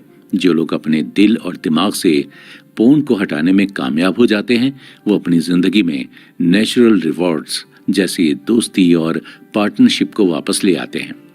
एक यूजर जो कुछ ही महीने पहले अपनी पोर्न एडिक्शन से ठीक हुआ है, अपना एक्सपीरियंस शेयर करते हुए बताता है कि आजकल लोग उसकी काफी तारीफ करते हैं और उसे अच्छा स्पीकर और मोटिवेटर भी मानते हैं। कई लोग जो अपने दिमाग को फिर से रिबूट करने में सफल हो जाते हैं, उन्हें अपने दिमाग में कई इम्प्रूवमेंट नजर आते हैं, जैसे क्लियर थिंकिंग, फोकस करने में आसानी, मेमोरी में इम्प्रूवमेंट आदि। इसका उल्टा रिसर्चर्स ने पोर्न की वजह से लोगों में परफॉर्मेंस की कमी, कंसंट्रेशन की कमी और एकेडमी परफॉर्मेंस में गिरावट की दिक्कतें देखी हैं। अगर कोई इंसान बिना एडिक्शन के भी पोर्न देखता है, तब भी उसके दिमाग का एक ग्रे हिस्सा सिकुड़ता हुआ पाया गया है। कई सालों की खोज के बाद वैज्ञानिकों ने यह भी पता लगाया कि डिप्रेशन की वजह से इंसान के अंदर की शक्ति में, मोटिवेशन में गिरावट आती है। आज के समय में दर्जनों रिपोर्ट हमारे सामने प्रमाण के रूप में मौजूद हैं कि पोर्न देखने से इंसान भारी डिप्रेशन का शिकार हो जाता है। पोर्न देखने से इंसान के अंदर नर्सिसिज्म, साइकोटिसिज्म, स्ट्रेस और पैरानॉइड थिंकिंग जैसी मानसिक दिक्कतें देखी गई हैं। जानवरों की तुलना में इंसान के बीच संबंध बनाना ज्यादा कॉम्प्लेक्स साबित होता है, लेकिन जानवरों की तुलना में इंसानों के अंदर लॉन्ग टर्म बॉन्ड बनाने की खासियत ज्यादा होती है। इसका एक साइंटिफिक नाम है कूलिज इफेक्ट। इस इफेक्ट का नाम भी इसे यूएस के प्रेसिडेंट केल्विन कूलिज से मिला था। इस नाम के पीछे एक मजेदार कहानी भी है। एक बार मिस्टर प्रेसिडेंट और उनकी पत्नी एक फार्म में घूमने के लिए गए थे। प्रेसिडेंट को कुछ समय के लिए अपनी बीवी को फार्म में रखकर दूसरे काम के लिए जाना पड़ा। उस वक्त उस फार्म का मालिक मिसेस कूलिज को अपना मुर्गा काफी शान से दिखा रहा था। उसने मिसेस कूलिज को बताया कि इस मुर्गे के अंदर इतना स्टेमिना है कि वो सारा दिन, सारी रात मुर्गियों के साथ सेक्सुअल इंटरकोर्स कर सकता है। मिसेस कूलिज ने यह बात सुनते ही फार्मर को यह बात प्रेसिडेंट को सुनाने को कही। प्रेसिडेंट ने जैसे ही ये कहानी फार्मर के मुंह से सुनी, उन्होंने एक सवाल पूछा, क्या मुर्गी हर बार सेम ही रहती है? फार्मर ने इसका जवाब ना में दिया। ये जवाब सुनते ही प्रेसिडेंट ने फार्मर से ये जवाब मिसेस कूलिज को सुनाने को कहा।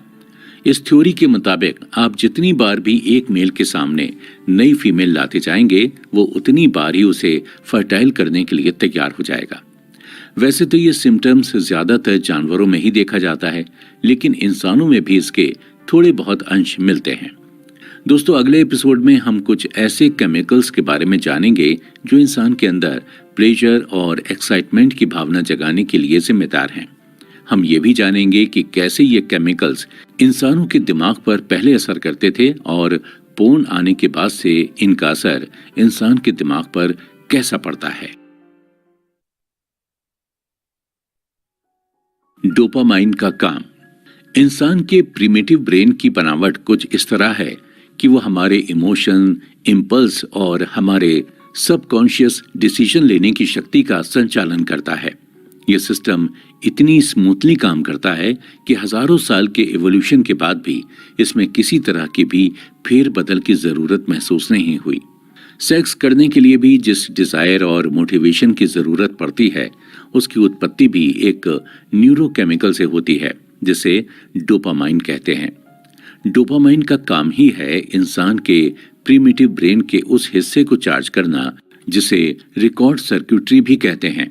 ये दिमाग का वो हिस्सा है जहां से इंसान क्रेविंग और प्लेजर को फील करता है और इसके बाद ही उसमें एडिक्शन पैदा होता है। किसी भी इंसान के प्रायोरिटी लिस्ट में सबसे जरूरी 5 चीजें होती हैं: खाना, दोस्ती, प्यार, सेक्स और नयापन। इन्हें नेचुरल रिवॉर्ड्स भी कहा जाता है। डोपामाइन का काम ही है आपको उन चीजों के लिए मोटिवेट करना जो आपके जीनस को भविष्य में काम दे सके। डोपामाइन का रिलीज जितना ज्यादा होगा उतना ही आपको उस चीज को पाने की इच्छा होगी और डोपामाइन का रिलीज जितना कम होगा उतना ही आप उस चीज को इग्नोर करेंगे। डोपामाइन आपके दिमाग का स्ट्रक्चर चेंज करने का भी काम करता है ताकि आपको याद रह सके कि कौन सी चीज से आपको ज्यादा प्लेजर मिल रहा है।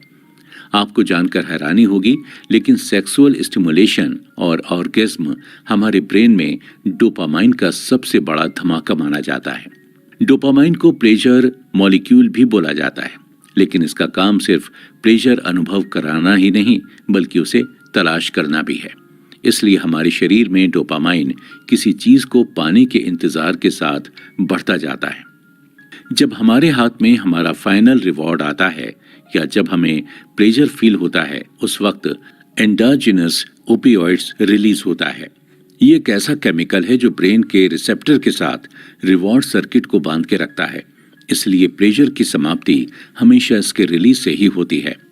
साइकोलॉजिस्ट सुसेन विंशेंक के मुताबिक डोपामाइन इंसान के अंदर डिजायर, वांट, सीक आउट और सर्च की भावना को जगाता है। डोपामाइन इसलिए भी ओपियोइड से ज्यादा स्ट्रांग होता है। अगर आसान शब्दों में समझें तो डोपामाइन जरूरत है और ओपियोइड पसंद है। एडिक्शन की यही एक खास बात है कि एडिक्ट्स को जरूरत की चाह ज्यादा होती है और पसंद की कम। इन सब के बावजूद डोपामाइन को हर वक्त कुछ नया चाहिए होता है, चाहे वो नई गाड़ी हो, नई फिल्म हो या कुछ भी नया। इसके बारे में और अच्छी तरह से समझने के लिए जब ऑस्ट्रेलियन रिसर्चर्स ने अपने सब्जेक्ट्स को एक ही इरोटिक फिल्म कई बार दिखाई तो उनके सेक्सुअल डिजायर में एक भारी गिरावट पाई गई। यही एक वजह है कि लोगों को इंटरनेट पोर्न अपनी ओर इतना ज्यादा आकर्षित करता है, क्योंकि उन्हें पता है कि एक नई चीज उनसे बस एक क्लिक की दूरी पर है। कई पॉपुलर पोर्न ट्यूब साइट्स अपनी साइट पर हर दिन कई दर्जन अलग अलग फिल्म रिलीज करते हैं, सिर्फ इंसान के अंदर की नॉवेलिटी के लिए। डोपामाइन की एक और खास बात यह है कि ये किसी भी तरह के इमोशन या स्टिमुली की वजह से रिलीज होने लगता है और हमारे इमोशंस को अलग अलग तरह से जगाना इंटरनेट पोर्न को खूब आता है।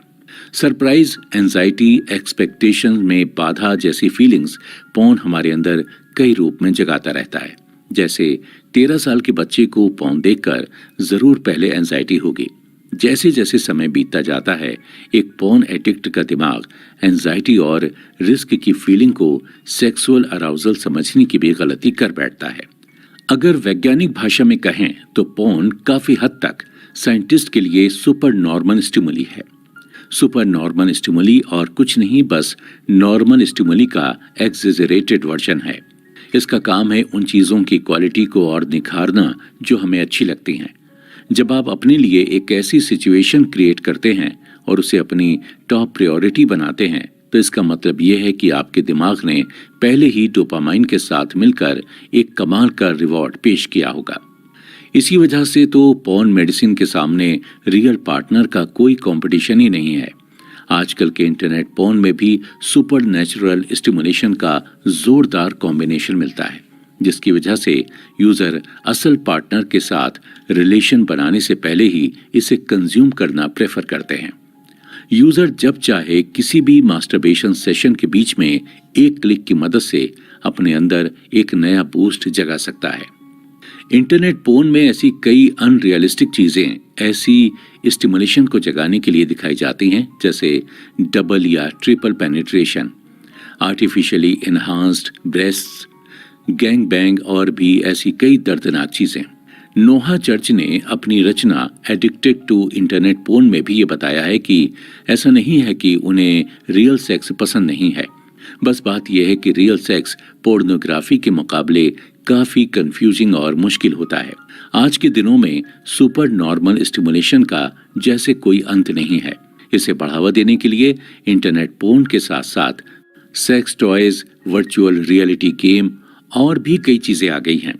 सच कहें तो सिर्फ पोर्न ही नहीं, लेकिन हमारे आसपास की सारी चीजें सुपर नॉर्मल स्टिमुलस से भरी पड़ी हैं। फिर चाहे वो खाना ही क्यों ना हो, हम आए दिन कितनी ही बेकार की चीजें जैसे कोल्ड ड्रिंक या एक बैग भर के चिप्स बिना कुछ सोचे समझे खा लेते हैं। उसी तरह पोर्न एडिक्ट्स भी कई कई घंटे पोर्न गैलरी में सही वीडियो ढूंढने में निकाल देते हैं। स्ट्रीमिंग ट्यूब साइट के आने के बाद से लोग अपने डोपामाइन को फिंगर टिप्स पर रखकर भी कंट्रोल कर सकते हैं। लेकिन लोगों को एक बात जान लेनी चाहिए कि पोर्न सुपर नॉर्मल स्टिमुलेशन के साथ साथ बहुत अलग किस्म के रिस्क भी लेकर आता है। पहली बात तो पोर्न आजकल 24 घंटे फ्री और प्राइवेट तरीके से लोगों के पास उपलब्ध रहता है और ज्यादातर यूजर्स पोर्न देखना अपनी प्यूबर्टी में ही शुरू करते हैं। प्यूबर्टी एक ऐसा समय माना जाता है जब इंसान का दिमाग डोपामाइन सेंसिटिविटी, एडिक्शन और सेक्सुअल प्लेजर को लेकर बहुत सेंसिटिव होता है। सबसे भयंकर सिचुएशन इन्हीं भावनाओं से उत्पन्न होती है, क्योंकि जब एक इंसान की भूख मिट जाती है तब उसे पता होता है कि उसके अंदर और खाना नहीं अटेगा। लेकिन पोर्न कंजप्शन की कोई फिजिकल लिमिट नहीं होती है। आप घंटों बैठकर इसे देख सकते हैं और आपको पता भी नहीं चलेगा कि आपके साथ क्या हो रहा है। पोर्न घंटों तक देखना मतलब मानो अपने आप को एक प्रॉमिस करना होता है इंस्टेंट प्लेजर देने का। लेकिन लोग भूल जाते हैं कि डोपामाइन का काम सिर्फ सेटिस्फेक्शन देना नहीं है, उसका काम है सेटिस्फेक्शन की चीज को ढूंढते रहना। पोर्न के अलावा ऐसी और कौन कौन सी चीजें हैं जिनसे इंसान एडिक्ट हो सकता है, और पोर्न को इन सभी से ज्यादा खतरनाक एडिक्शन क्यों माना जाता है, ये जानने के लिए हम बढ़ते हैं अगले एपिसोड की ओर। ब्रेन का फंक्शन। कई रिसर्चर्स के बाद पता चला है कि मेथाम्फेटामाइन या कोकीन इंसान के दिमाग में उसी तरीके का प्लेजर रिवॉर्ड्स भेजता है जैसा प्लेजर सेक्स करने के बाद महसूस होता है। कुछ नए रिसर्चर्स को ये तक पता चला है कि सेक्स के साथ इजेकुलेशन की वजह से हमारे दिमाग के रिवॉर्ड सर्किट में डोपामाइन पंप करने वाला सेल धीरे धीरे सूखने लगता है। यही सेम चीज ड्रग एडिक्शन के साथ भी होती है। एक रेट स्टडी के दौरान ये पता चला है कि सेक्सुअल अराउजल से कितनी मात्रा में डोपामाइन रिलीज होता है, उतनी ही मात्रा में लोगों के निकोटीन और मॉर्फिन लेने से भी होता है। सेक्स और ड्रग्स के इस्तेमाल से इंसान के अंदर डेल्टा फॉस बी नामक एक प्रोटीन जमा होने लगता है, जिसका काम है उन जीनस को एक्टिवेट करना जिनका ताल्लुक एडिक्शन के साथ है। इंसान के अंदर डेल्टा फॉस बी का लेवल बढ़ जाने से इंसान का दिमाग हमेशा उस चीज के लिए क्रेव करता रहता है। इन हार्मोन्स के अलावा भी ऐसे कई टेम्परेरी हार्मोनल चेंजेस ऑर्गेज्म के वक्त इंसान के शरीर में होते हैं, जैसे ब्रेन के एंड्रोजन रिसेप्टर्स का कम होना, प्रोलैक्टिन का बढ़ना, एस्ट्रोजन रिसेप्टर का बढ़ना आदि।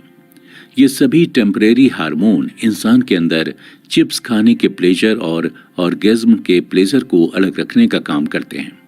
पोर्न और ड्रग्स के बीच इतनी समानता होने के बाद भी लोगों का इन दोनों चीजों को देखने का नजरिया बहुत अलग है।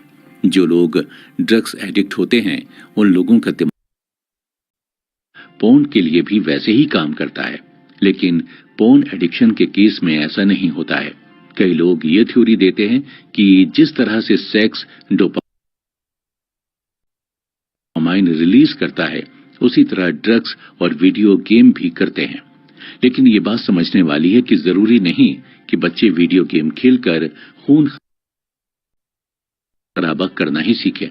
लेकिन जब टीनेजर्स असल इंसानों को सेक्स करते देखते हैं, वो भी ऐसी अवस्था में जब उनका दिमाग इन सब चीजों के लिए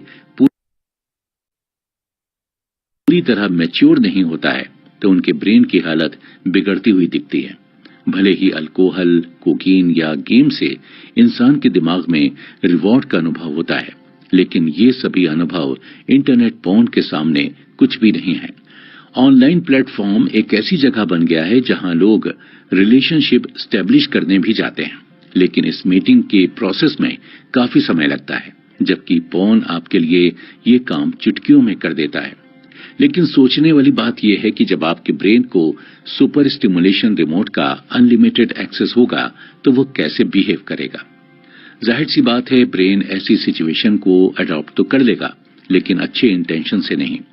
पहले पहले तो पोर्न देखते वक्त मास्टरबेट करने से आपका दिमाग आपको सेटिस्फेक्शन के साथ साथ सेक्सुअल टेंशन और रिग्रेट्स भी देगा, लेकिन जब आपके दिमाग में ओवर स्टिमुलेशन की भावना तैयार होने लगेगी तब आपका ब्रेन आपके अगेंस्ट काम करने लगेगा। जैसा कि आपको पता है कि जिस तरह ड्रग्स लेना और सेक्सुअल अराउजल कहीं ना कहीं एक ही तरह से इंसान के सिस्टम में रिवॉर्ड की फीलिंग ट्रिगर करता है, उसी तरह सेक्सुअल कंडीशनिंग और ड्रग्स लेने की इच्छा दोनों एक ही तरह के ब्रेन चेंजेस इन्वॉल्व करते हैं, जिसे हम सेंसिटाइजेशन भी कहते हैं। अगर सरल भाषा में समझें तो डोपामाइन के रिलीज से जो स्पार्क निकलता है वो न्यूरोकेमिकल रिलीज इवेंट्स को मोशन में लाकर खड़ा कर देता है, जिससे इंसान के अंदर सेंसिटाइजेशन क्रिएट होता है। लेकिन जो मॉलिक्यूल असल में सेंसिटाइजेशन प्रोड्यूस करते हैं वो है प्रोटीन डेल्टा फॉस बी, और डेल्टा फॉस बी को ट्रिगर डोपामाइन ही करता है। डेल्टा फॉस बी को साइंटिस्ट ट्रांसक्रिप्शन फैक्टर भी कहते हैं। सेंसिटाइजेशन असल में न्यूरोलॉजिकल प्रिंसिपल्स के ऊपर बेस्ड है। ब्रेन का काम ही है सेक्सुअल एक्साइटमेंट वाले नर्व सेल्स को उन नर्व सेल्स के साथ जोड़ना जो यादें स्टोर करके रखती हैं, ऐसी यादें जिनमें आपको एक्साइटमेंट इमोशन फील हुए हैं। इंसान जितना ज्यादा एक्शन को रिपीट करता जाएगा उतना ही मजबूत ये सेल कनेक्शन आपस में होते रहेंगे। एडिक्शन एक्सपर्ट्स के मुताबिक ये यादें जो कि नर्व कनेक्शन में स्टोर्ड हैं उन्हें क्यूज या ट्रिगर्स कहते हैं। एवोल्यूशन के दौरान लोग एक भी अपॉर्चुनिटी अपने फेवर में मिस किए बगैर इन क्यूज को पहचान लेते थे। इसे अगर आसान भाषा में समझें तो एक शराबी के लिए दारू के ठेके पर जाकर शराब को सूंघना उसका क्यू होगा। ये सारी चीजें इंसान के साथ अनकॉन्शियसली होती हैं। उस मोमेंट पर सिर्फ इतना पता होता है कि उसे पोर्न देखना है, फिर चाहे ये उसके लिए मरने जीने का सवाल ही क्यों ना हो। ऑनलाइन पोर्न कई बार टीनेजर्स के दिमाग में कई गलत बातें डाल देता है। जैसे एक यूजर ने बताया था कि टीनेज की उम्र में उसे हमेशा यही लगता रहा कि जब लड़के लड़कियों के चेहरे पर इजेकुलेट करते हैं तो उन्हें बहुत अच्छा लगता है। शायद यही मिसकंसेप्शन उसे भी अराउज होने पर मजबूर कर रहा हो। 2004 के एक स्वीडिश रिसर्चर ने यह बताया कि स्वीडन के 99% यंग लड़कों ने काफी कम उम्र से पोर्न कंज्यूम करना शुरू किया है और उन्हें लगता है कि इसका इम्पैक्ट उनके सेक्सुअल बिहेवियर पर पड़ा है। लेकिन सवाल यह है कि आखिर टीन्स के दिमाग को कैसे पता चलता है कि उन्हें किस टाइप के पोर्न में इंटरेस्ट है। ऐसा देखा गया है कि इवोल्यूशन का एक हिस्सा 24 की उम्र तक ये जानना भी होता है कि सेक्स क्या है, चाहे इस जवाब की खोज उसे कॉन्शियसली या अनकॉन्शियसली ही क्यों ना करनी पड़े। इसे अचीव करने के लिए हमारा एडोलिसेंट ब्रेन हमारे आसपास मौजूद सेक्सुअल क्यूज के साथ अपने आप को जोड़ता है। कम उम्र के बच्चों का दिमाग यंग एडल्ट्स की तुलना में काफी स्ट्रांगली वेयर्ड होता है ताकि वो एक्सपीरियंस और अराउजल की स्थिति को जल्दी से जल्दी कैच कर सके। यही वो समय होता है जब टीन का दिमाग रिवॉर्ड पाने के लिए बहुत वल्नरेबल स्थिति में होता है। 2014 की कैम्ब्रिज स्टडी में पता चला कि एक एडोलसेंट का दिमाग उसी चीज को सेक्स समझता है जो उसके अंदर ज्यादा सेक्सुअल अराउजल क्रिएट करता है। जानवरों की और इंसानों की सेक्सुअल प्रेफरेंस और अट्रैक्शन में काफी फर्क होता है। जानवर तो ज्यादातर फल और नट्स की खुशबू, स्किन के टेक्सचर से या सेम सेक्स वाले पार्टनर को देखकर भी अराउज हो जाते हैं, लेकिन इंसान का दिमाग अराउज होने के लिए अपने हिसाब से क्यूज बनाने में भी लग जाता है। इस चीज की पुष्टि करने के लिए 3 स्टडीज भी की गई थी। ये स्टडीज थी ब्रेन स्कैन स्टडीज, जिसे हम MRI भी कह सकते हैं।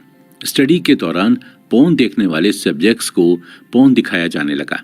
डॉक्टर्स उनके दिमाग की एक्टिविटीज पर नजर रख रहे थे। इस स्टडी में डॉक्टर्स चाहते थे कि वो अपने सभी सब्जेक्ट्स को पोर्न से जुड़ी इमेज दिखाने से पहले कुछ ऐसे सिंबल्स दिखाएं जिन्हें देखने से ही उनके सब्जेक्ट्स ये प्रिडिक्ट कर सकें कि ये सिंबल्स पोर्न से रिलेटेड हैं या नहीं। ये सिंबल्स थे ट्री या चेयर या केला। सरप्राइजिंगली जब भी सब्जेक्ट्स इन सिंबल्स को देखते थे तो उनके ब्रेन में कुछ सेकंड के लिए भी एक स्पार्क पैदा होता था वो इन सिंबल्स को सेक्सुअल अराउजल के साथ मानो खुद को जोड़ने लगे। ये सिंबल्स उनके लिए जैसे एक क्यू बन गया था। लोगों की जिंदगी में पोर्न के आने से पहले उसके लिए सेक्सुअल क्यूज या तो उसके पार्टनर्स या तो दूसरे लोग या आर रेटेड मूवीज हुआ करती थी। लेकिन जब से पोर्न आ गया है तब से लोग एक ही क्यू पर इस कदर अटके हुए हैं कि पोर्न अब पहले और सेक्स सेकेंडरी बन गया है। अभी तक हमने जाना कि पोर्न कैसे हमारे लिए और हमारी जनरेशन के लिए एक श्राप बनता जा रहा है। अगले एपिसोड में हम जानेंगे कि कैसे इस श्राप से हमेशा के लिए छुटकारा पाया जा सकता है। हम ये भी जानेंगे कि इसके लिए क्या क्या मेडिकेशंस की जरूरत है और किन चीजों को फॉलो करने की जरूरत है। Self control.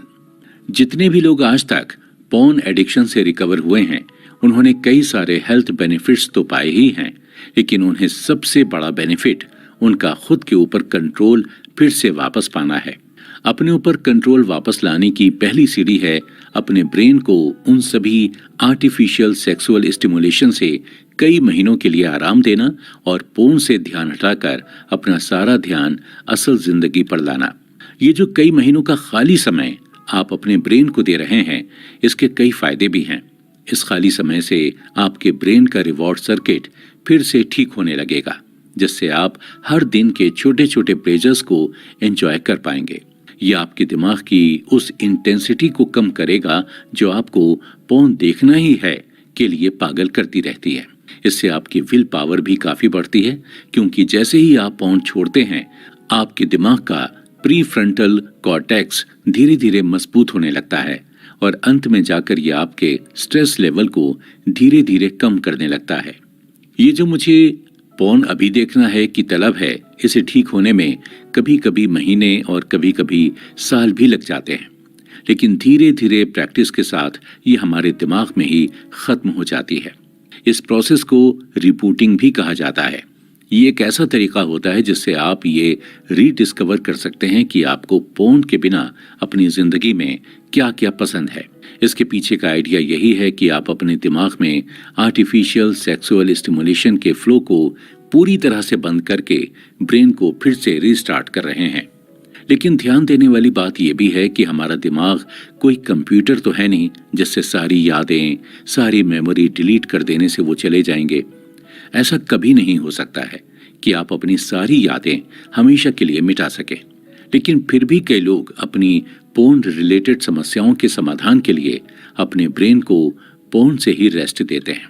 इस चीज को अचीव करने के लिए एक लंबे प्रोसेस से होकर गुजरना पड़ता है, क्योंकि पोर्न एडिक्शन से रिलेटेड जितनी भी प्रॉब्लमेटिक बिहेवियर या सिम्टम्स हैं वो सब एक तरह से हमारे ब्रेन से जुड़ चुके हैं। पोर्न रिलेटेड आदतों को बदलने के लिए हमें इन बिहेवियर को बदलना होगा ताकि हमारे ब्रेन का स्ट्रक्चर भी बदल सके।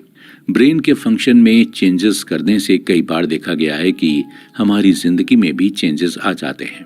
एक इंसान के दिमाग को रिबूट करने के कई तरीके हैं। रिबूटर्स ने ये डिस्कवर किया है कि फेसबुक, डेटिंग ऐप और इरोटिक सर्वे साइट्स में इमेज देखना कई हद तक पोर्न से आराम दिला सकता है।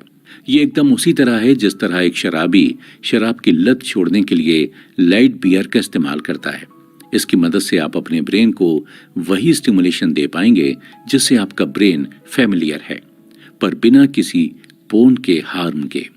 अभी आपका मेन गोल यही है कि बिना मोबाइल स्क्रीन के असल इंसान के साथ कैसे प्लेजर की खोज की जा सकती है और कैसे आप प्यार और जिंदगी के लिए अपनी भूख वापस ला सकते हैं।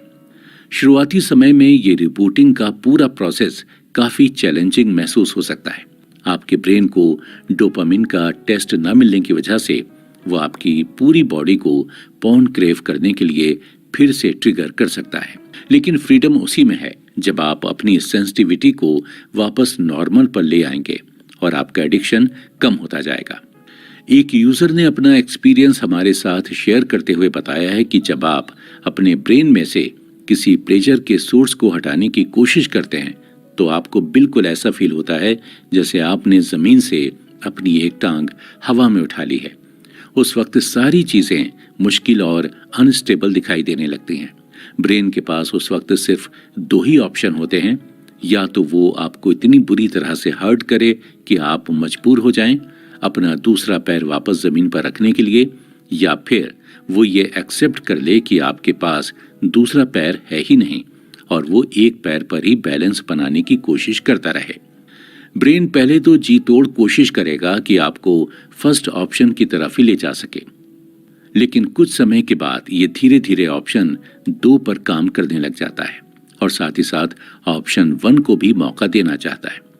लेकिन अंत में ब्रेन सक्सेसफुली बैलेंस करना सीख जाता है और ऑप्शन 1 पूरी तरह से ब्रेन से रिजेक्ट कर दिया जाता है। ध्यान देने वाली बात यह भी है कि हर इंसान का ब्रेन, उसका पास्ट और उसके सर्कमस्टांसेस अलग अलग होते हैं। ऐसा कोई एक जादू मंत्र तो है नहीं जो सबके लिए काम करे। लोगों के पास सिर्फ एक ही ऑप्शन है और वो है रिकवरी के तरीके ट्राई और यूज करते रहना और देखना कौन सा उनके लिए सबसे ज्यादा सुटेबल है। कई लोग अपनी शुरुआत छोटे गोल से करते हैं, जैसे 100 दिन या 3 महीने पोर्न न देखने का एम, जिससे उन्हें अपने इनिशियल गोल तक पहुंचने में आसानी हो सके। रिबूटिंग एक इंसान के लिए एक लेबोरेटरी की तरह है, जहां अगर कोई प्लान उसके लिए रिजल्ट्स प्रोड्यूस नहीं कर पा रहा है तो उसे उस प्लान को तुरंत रिजेक्ट कर देना चाहिए।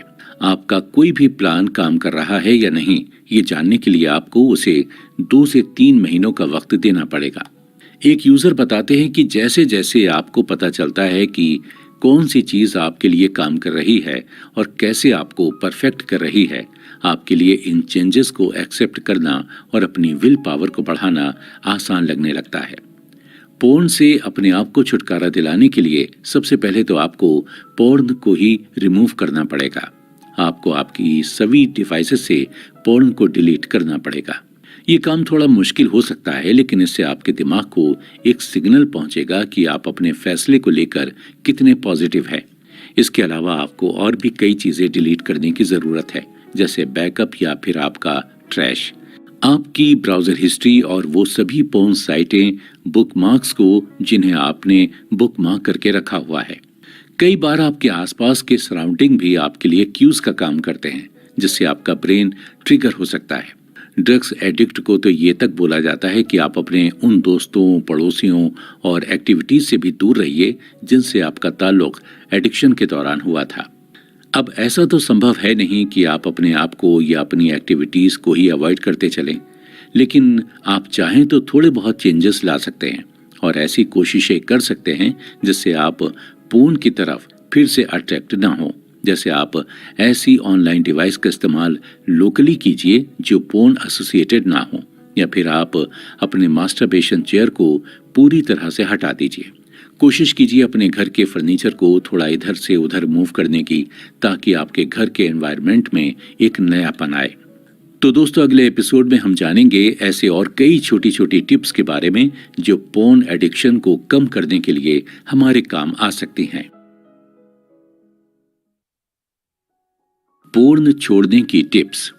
इस ब्रेन रिबूटिंग के सफर में ऐसे कई लोग सामने आए जिन्होंने पूरी दुनिया के साथ अपनी रिकवरी के कई किस्से और टिप्स शेयर किए हैं।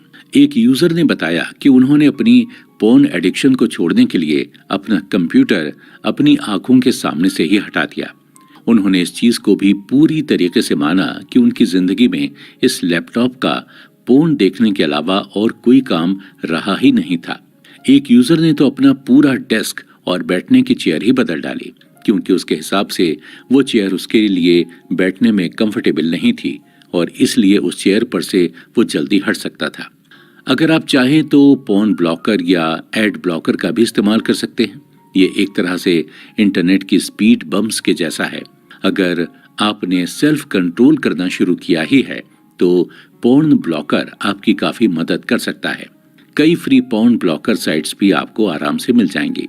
पोर्न ब्लॉकर इस्तेमाल करने से पहले ये बात ध्यान में रखना बहुत जरूरी है कि अगर आप एक वीडियो गेमर हैं तो इसका इस्तेमाल थोड़ा रिस्की हो सकता है।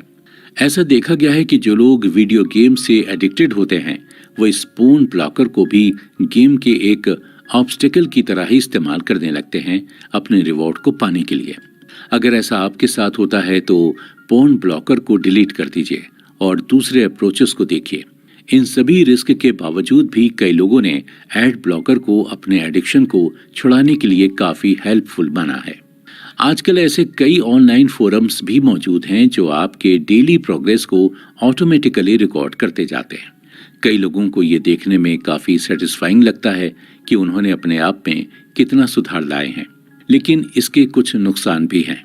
कई बार देखा गया है कि जब लोगों का रिकॉर्ड अच्छा रिजल्ट दिखाने लगता है तो वो फिर से पोर्न देखने के लिए तैयार हो जाते हैं, क्योंकि उन्हें लगता है कि वो अपने ऊपर एक अच्छा कंट्रोल ला पाए हैं।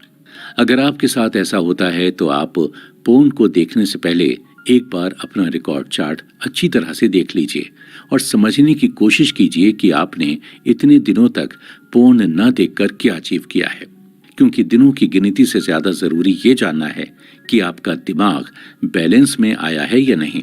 दिमाग सिर्फ कुछ शेड्यूल्स या दिनों के भरोसे बैलेंस में नहीं आता है, इसे तो रिबूट होने में कभी कभी काफी वक्त लग जाता है। दिमाग को बैलेंस में लाने के लिए और भी कई तरीकों की मदद ली जा सकती है, जैसे एक्सरसाइज करना, लोगों के साथ सोशलाइज होना, नेचर में अपना समय बिताना, मेडिटेशन करना आदि। अपने लिए हर दिन छोटे छोटे गोल्स सेट करने से आपके अंदर रिवॉर्ड्स का सेंस तैयार होता जाएगा और आप अपने बड़े गोल की ओर हर दिन आगे बढ़ते जाएंगे। इस चीज से बाहर निकलने का एक और सबसे अच्छा तरीका है लोगों का सपोर्ट लेना। कोशिश कीजिए ऑनलाइन प्लेटफॉर्म ज्वाइन करने की जहां लोग पोर्न छोड़ने के लिए आपको इंस्पायर कर सकें, आपको अच्छा फील करवा सकें, आपको सपोर्ट कर सकें और आपको कई तरह की टिप्स भी दे सकें। नो फैप और रिबूट नेशन ऐसी ही कुछ ऑनलाइन फोरम हैं, पर इन फोरम्स में भी कुछ कमियां हैं, जहां कई लोग इस बात से एग्री करेंगे कि ऑनलाइन फोरम आपके पोर्न एडिक्शन को पूरी तरह से खत्म कर सकता है। वहीं ये आपको असली जिंदगी से भी काफी दूर कर सकता है, क्योंकि ये सारी एक्टिविटीज ऑनलाइन होती रहती हैं और इनमें किसी तरह का ह्यूमन टच नहीं होता है। इसलिए ऑनलाइन फोरम्स का इस्तेमाल तभी करना चाहिए जब आपको लगे कि आपको मोटिवेशन की जरूरत है। एक अच्छा थेरेपिस्ट जो सेक्सुअल प्रॉब्लम या पोर्न रिलेटेड प्रॉब्लम्स के बारे में अच्छे से समझता है, आपकी काफी मदद कर सकता है। कई बार देखा गया है कि पोर्न से जुड़े एडिक्शन का कारण काफी गंभीर हो सकता है, जैसे फैमिली अब्यूज, सेक्सुअल अब्यूज या चाइल्डहुड ट्रॉमा। इन सभी इमोशन से जुड़ी चीजों के लिए आपको एक अच्छे काउंसिल की मदद करनी चाहिए। इन सब के बावजूद अगर आपको लगता है कि आपको ऑब्सेसिव कंपल्सिव डिसऑर्डर यानी ओसीडी है, तब आपको डॉक्टर के मेडिकेशन की जरूरत पड़ेगी, ताकि आपको पोर्न छोड़ने को लेकर जो एंजाइटी है उससे बच सकें। दोस्तों, एक बहुत पुरानी कहावत है कि अगर आपको कभी कोई सिचुएशन समझ में नहीं आ रही है तो उस वक्त आपको अपनी फीलिंग्स के बारे में लिखना चाहिए। इंसान की जिंदगी में हमेशा अच्छे वक्त और बुरे वक्त आते रहते हैं।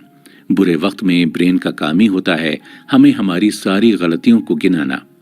इन्हीं सब मुश्किल के दिनों में भी खुद को मोटिवेटेड रखने के लिए आपको हर दिन जर्नल लिखना चाहिए। हर दिन जब आप अपनी छोटी छोटी अचीवमेंट्स के बारे में लिखेंगे तो मुश्किल के समय में जब आप डायरी खोलकर उसे पढ़ेंगे तो आपको मोटिवेशन मिलेगा। ऐसे कई ऑनलाइन फोरम्स मौजूद हैं जो फ्री जर्नल्स भी प्रोवाइड करते हैं।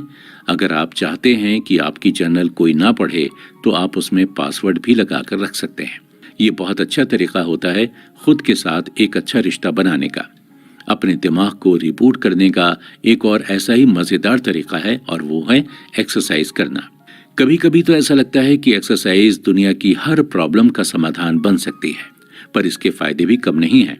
एक्सरसाइज आपको अर्जेस से डिस्ट्रैक्टेड रखता है। ये आपके अंदर सेल्फ कॉन्फिडेंस और फिटनेस प्रमोट करता है। और जो लोग इरेक्टाइल डिसफंक्शन से जूझ रहे हैं वो भी एक्सरसाइज से ठीक हो सकते हैं। एक्सरसाइज एक बहुत अच्छा मूड रेगुलेटर है। साइंटिस्टों ने यह भी देखा है कि रेगुलर एक्सरसाइज करने से ये आपके अंदर डोपामिन कंसंट्रेशन को बढ़ाता है और एडिक्शन को कम करता है। एक यूजर ने अपना एक्सपीरियंस शेयर करते हुए बताया भी है कि एक्सरसाइज से सिर्फ उसकी फिजिकल हेल्थ पर ही नहीं बल्कि उसकी मेंटल हेल्थ पर भी बहुत अच्छा असर पड़ा है। रिसर्चर्स ने यह पता लगाया है कि नेचर के साथ समय बिताना इंसान के दिमाग के लिए काफी अच्छा होता है। ये दिमाग के अंदर क्रिएटिविटी बूस्ट करता है और इंसान को प्रॉब्लम सॉल्व करने की ताकत भी देता है। रोज मेडिटेशन करने के बेनिफिट्स के बारे में तो आज के समय में सारी दुनिया को पता है, पर मेडिटेशन उन लोगों के लिए काफी आरामदायक हो सकता है जो आए दिन अपने आप को स्ट्रेस की सिचुएशन में पाते हैं। वैज्ञानिकों ने पता लगाया है कि ये किसी भी इंसान को रैशनली सोचने के लिए और अपने आप को कंट्रोल में रखने के लिए काफी मदद कर सकता है। इसलिए सभी पॉर्न एडिक्ट्स को कम से कम एक बार तो मेडिटेशन अपने रूटीन में ऐड करके देखना चाहिए। ऐसा देखा गया है कि जो लोग अपने आप को सक्सेसफुली रिबूट कर पाए हैं, उन्होंने अपने आप को कहीं ना कहीं पूरी तरह से एक्सेप्ट किया है और अपने आप से प्यार भी जताया है। इस पूरे सफर में उन्होंने ना तो अपने आप को शर्मिंदगी महसूस होने दी है और न ही अपने आप को बुरा भला कहा है। आपको ये समझना होगा कि सेक्स एक फंडामेंटल ड्राइव है जो इंटरनल स्टिमुलेशन को जन्म देती है और ये सारे बदलाव आपकी बॉडी के अंदर ही रहते हैं। आपको समझना होगा कि आपका शरीर और आपका दिमाग आपके दुश्मन नहीं है। आप उससे उसी तरह पेश आएं जैसे आप अपने दोस्तों से पेश आते हैं जब उन्हें मदद की जरूरत होती है, क्योंकि अगर आप अपने आप से प्यार नहीं जताएंगे तो कौन जताएगा। इन सभी चीजों के अलावा भी ऐसी कई चीजें हैं जो आप अपने शेड्यूल में ऐड कर सकते हैं, जैसे योगा, अपने आप को और क्रिएटिव बनाना, कोई हॉबी अडॉप्ट करना, लोगों के साथ और घुलना मिलना, अपने आप को मोटिवेटेड और इंस्पायर्ड रखना आदि। इन सभी अच्छी चीजों को अपनी जिंदगी में लाने से पहले आपको ये ध्यान में रखना होगा कि ऐसा जरूरी नहीं है कि इनमें से सारी चीजें आपके लिए काम करें। आप इनमें से अगर कोई भी आदत चुनते हैं तो आपके अनुरूप आपके लिए सही है तो वही काफी होगा। कई लोग ये सवाल लाकर खड़ा कर देते हैं कि उन्हें कैसे पता चलेगा कि वो फिर से नॉर्मल पोजीशन पर आ गए हैं या नहीं। इसका जवाब ढूंढना ज्यादा मुश्किल नहीं है, क्योंकि जैसे ही आपका पोर्न एडिक्शन घटता जाएगा वैसे ही आपकी सेक्स रिलेटेड समस्याएं भी कम होती जाएंगी। आप देखेंगे कि आपकी इरेक्टाइल डिस्फंक्शन की प्रॉब्लम खत्म हो गई होगी। आपका इंटरेस्ट असल लोगों में आने लगा होगा। आप अच्छी तरह से ऑर्गेज्म एंजॉय कर पा रहे होंगे और आपके अंदर खुद को लेकर कोई शर्म भी नहीं होगी। बस इस पूरे प्रोसेस के दौरान एक चीज ध्यान में रखने की जरूरत है कि आपकी सिचुएशन ठीक हो सकती है। कंक्लूजन। दोस्तों, इस पूरे सफर के दौरान हमने ऐसी कई नई बातें सीखी जिनके बारे में शायद हम इतने सालों से अनजान बैठे हुए थे। हमने जाना कि पोर्न एडिक्शन नाम की भी कोई चीज होती है और वो एक इंसान के लिए कितनी जहरीली होती है। हमने जाना कि पोर्न कैसे किसी भी इंसान को, चाहे वो जवान हो या बूढ़ा, मर्द हो या औरत, सभी को मेंटली और फिजिकली पैरालाइज करके छोड़ देती है। लेकिन योर ब्रेन ऑन पोर्न की मदद से हमने विषय को और गहराई से जाना। हमने जाना कि कैसे इसका संबंध हमारे दिमाग के साथ जुड़ जाता है, कैसे पोर्न लोगों की जिंदगी का एक हिस्सा बन जाता है, एक ऐसा हिस्सा जो बाकी सभी जरूरतों को हटाकर इंसान को अंदर से खोखला बना सकता है। पर अंत तक हमने ये सीखा कि इसे कभी न ठीक होने वाली बीमारी या शर्मिंदगी के रूप में नहीं देखना चाहिए। ऐसे कई हजारों लाखों लोग हैं जो इस समस्या से निकलकर घर पर वापस आए हैं और जिन्होंने एक नई जिंदगी की शुरुआत भी की है। ये भी देखा गया है कि ऐसे लोग सेक्सुअल प्रॉब्लम्स को पार करके अपनी जिंदगी को नए सिरे से शुरू करते हैं और उनके अंदर जीने की एक और नई उमंग और एक और नई एनर्जी भी पैदा होती है।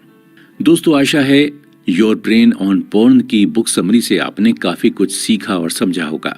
ऐसे ही और भी नई और दिलचस्प किताबों पर चर्चा का हिस्सा बनने के लिए आप जुड़े रहिए हमारे साथ और सुनते रहिए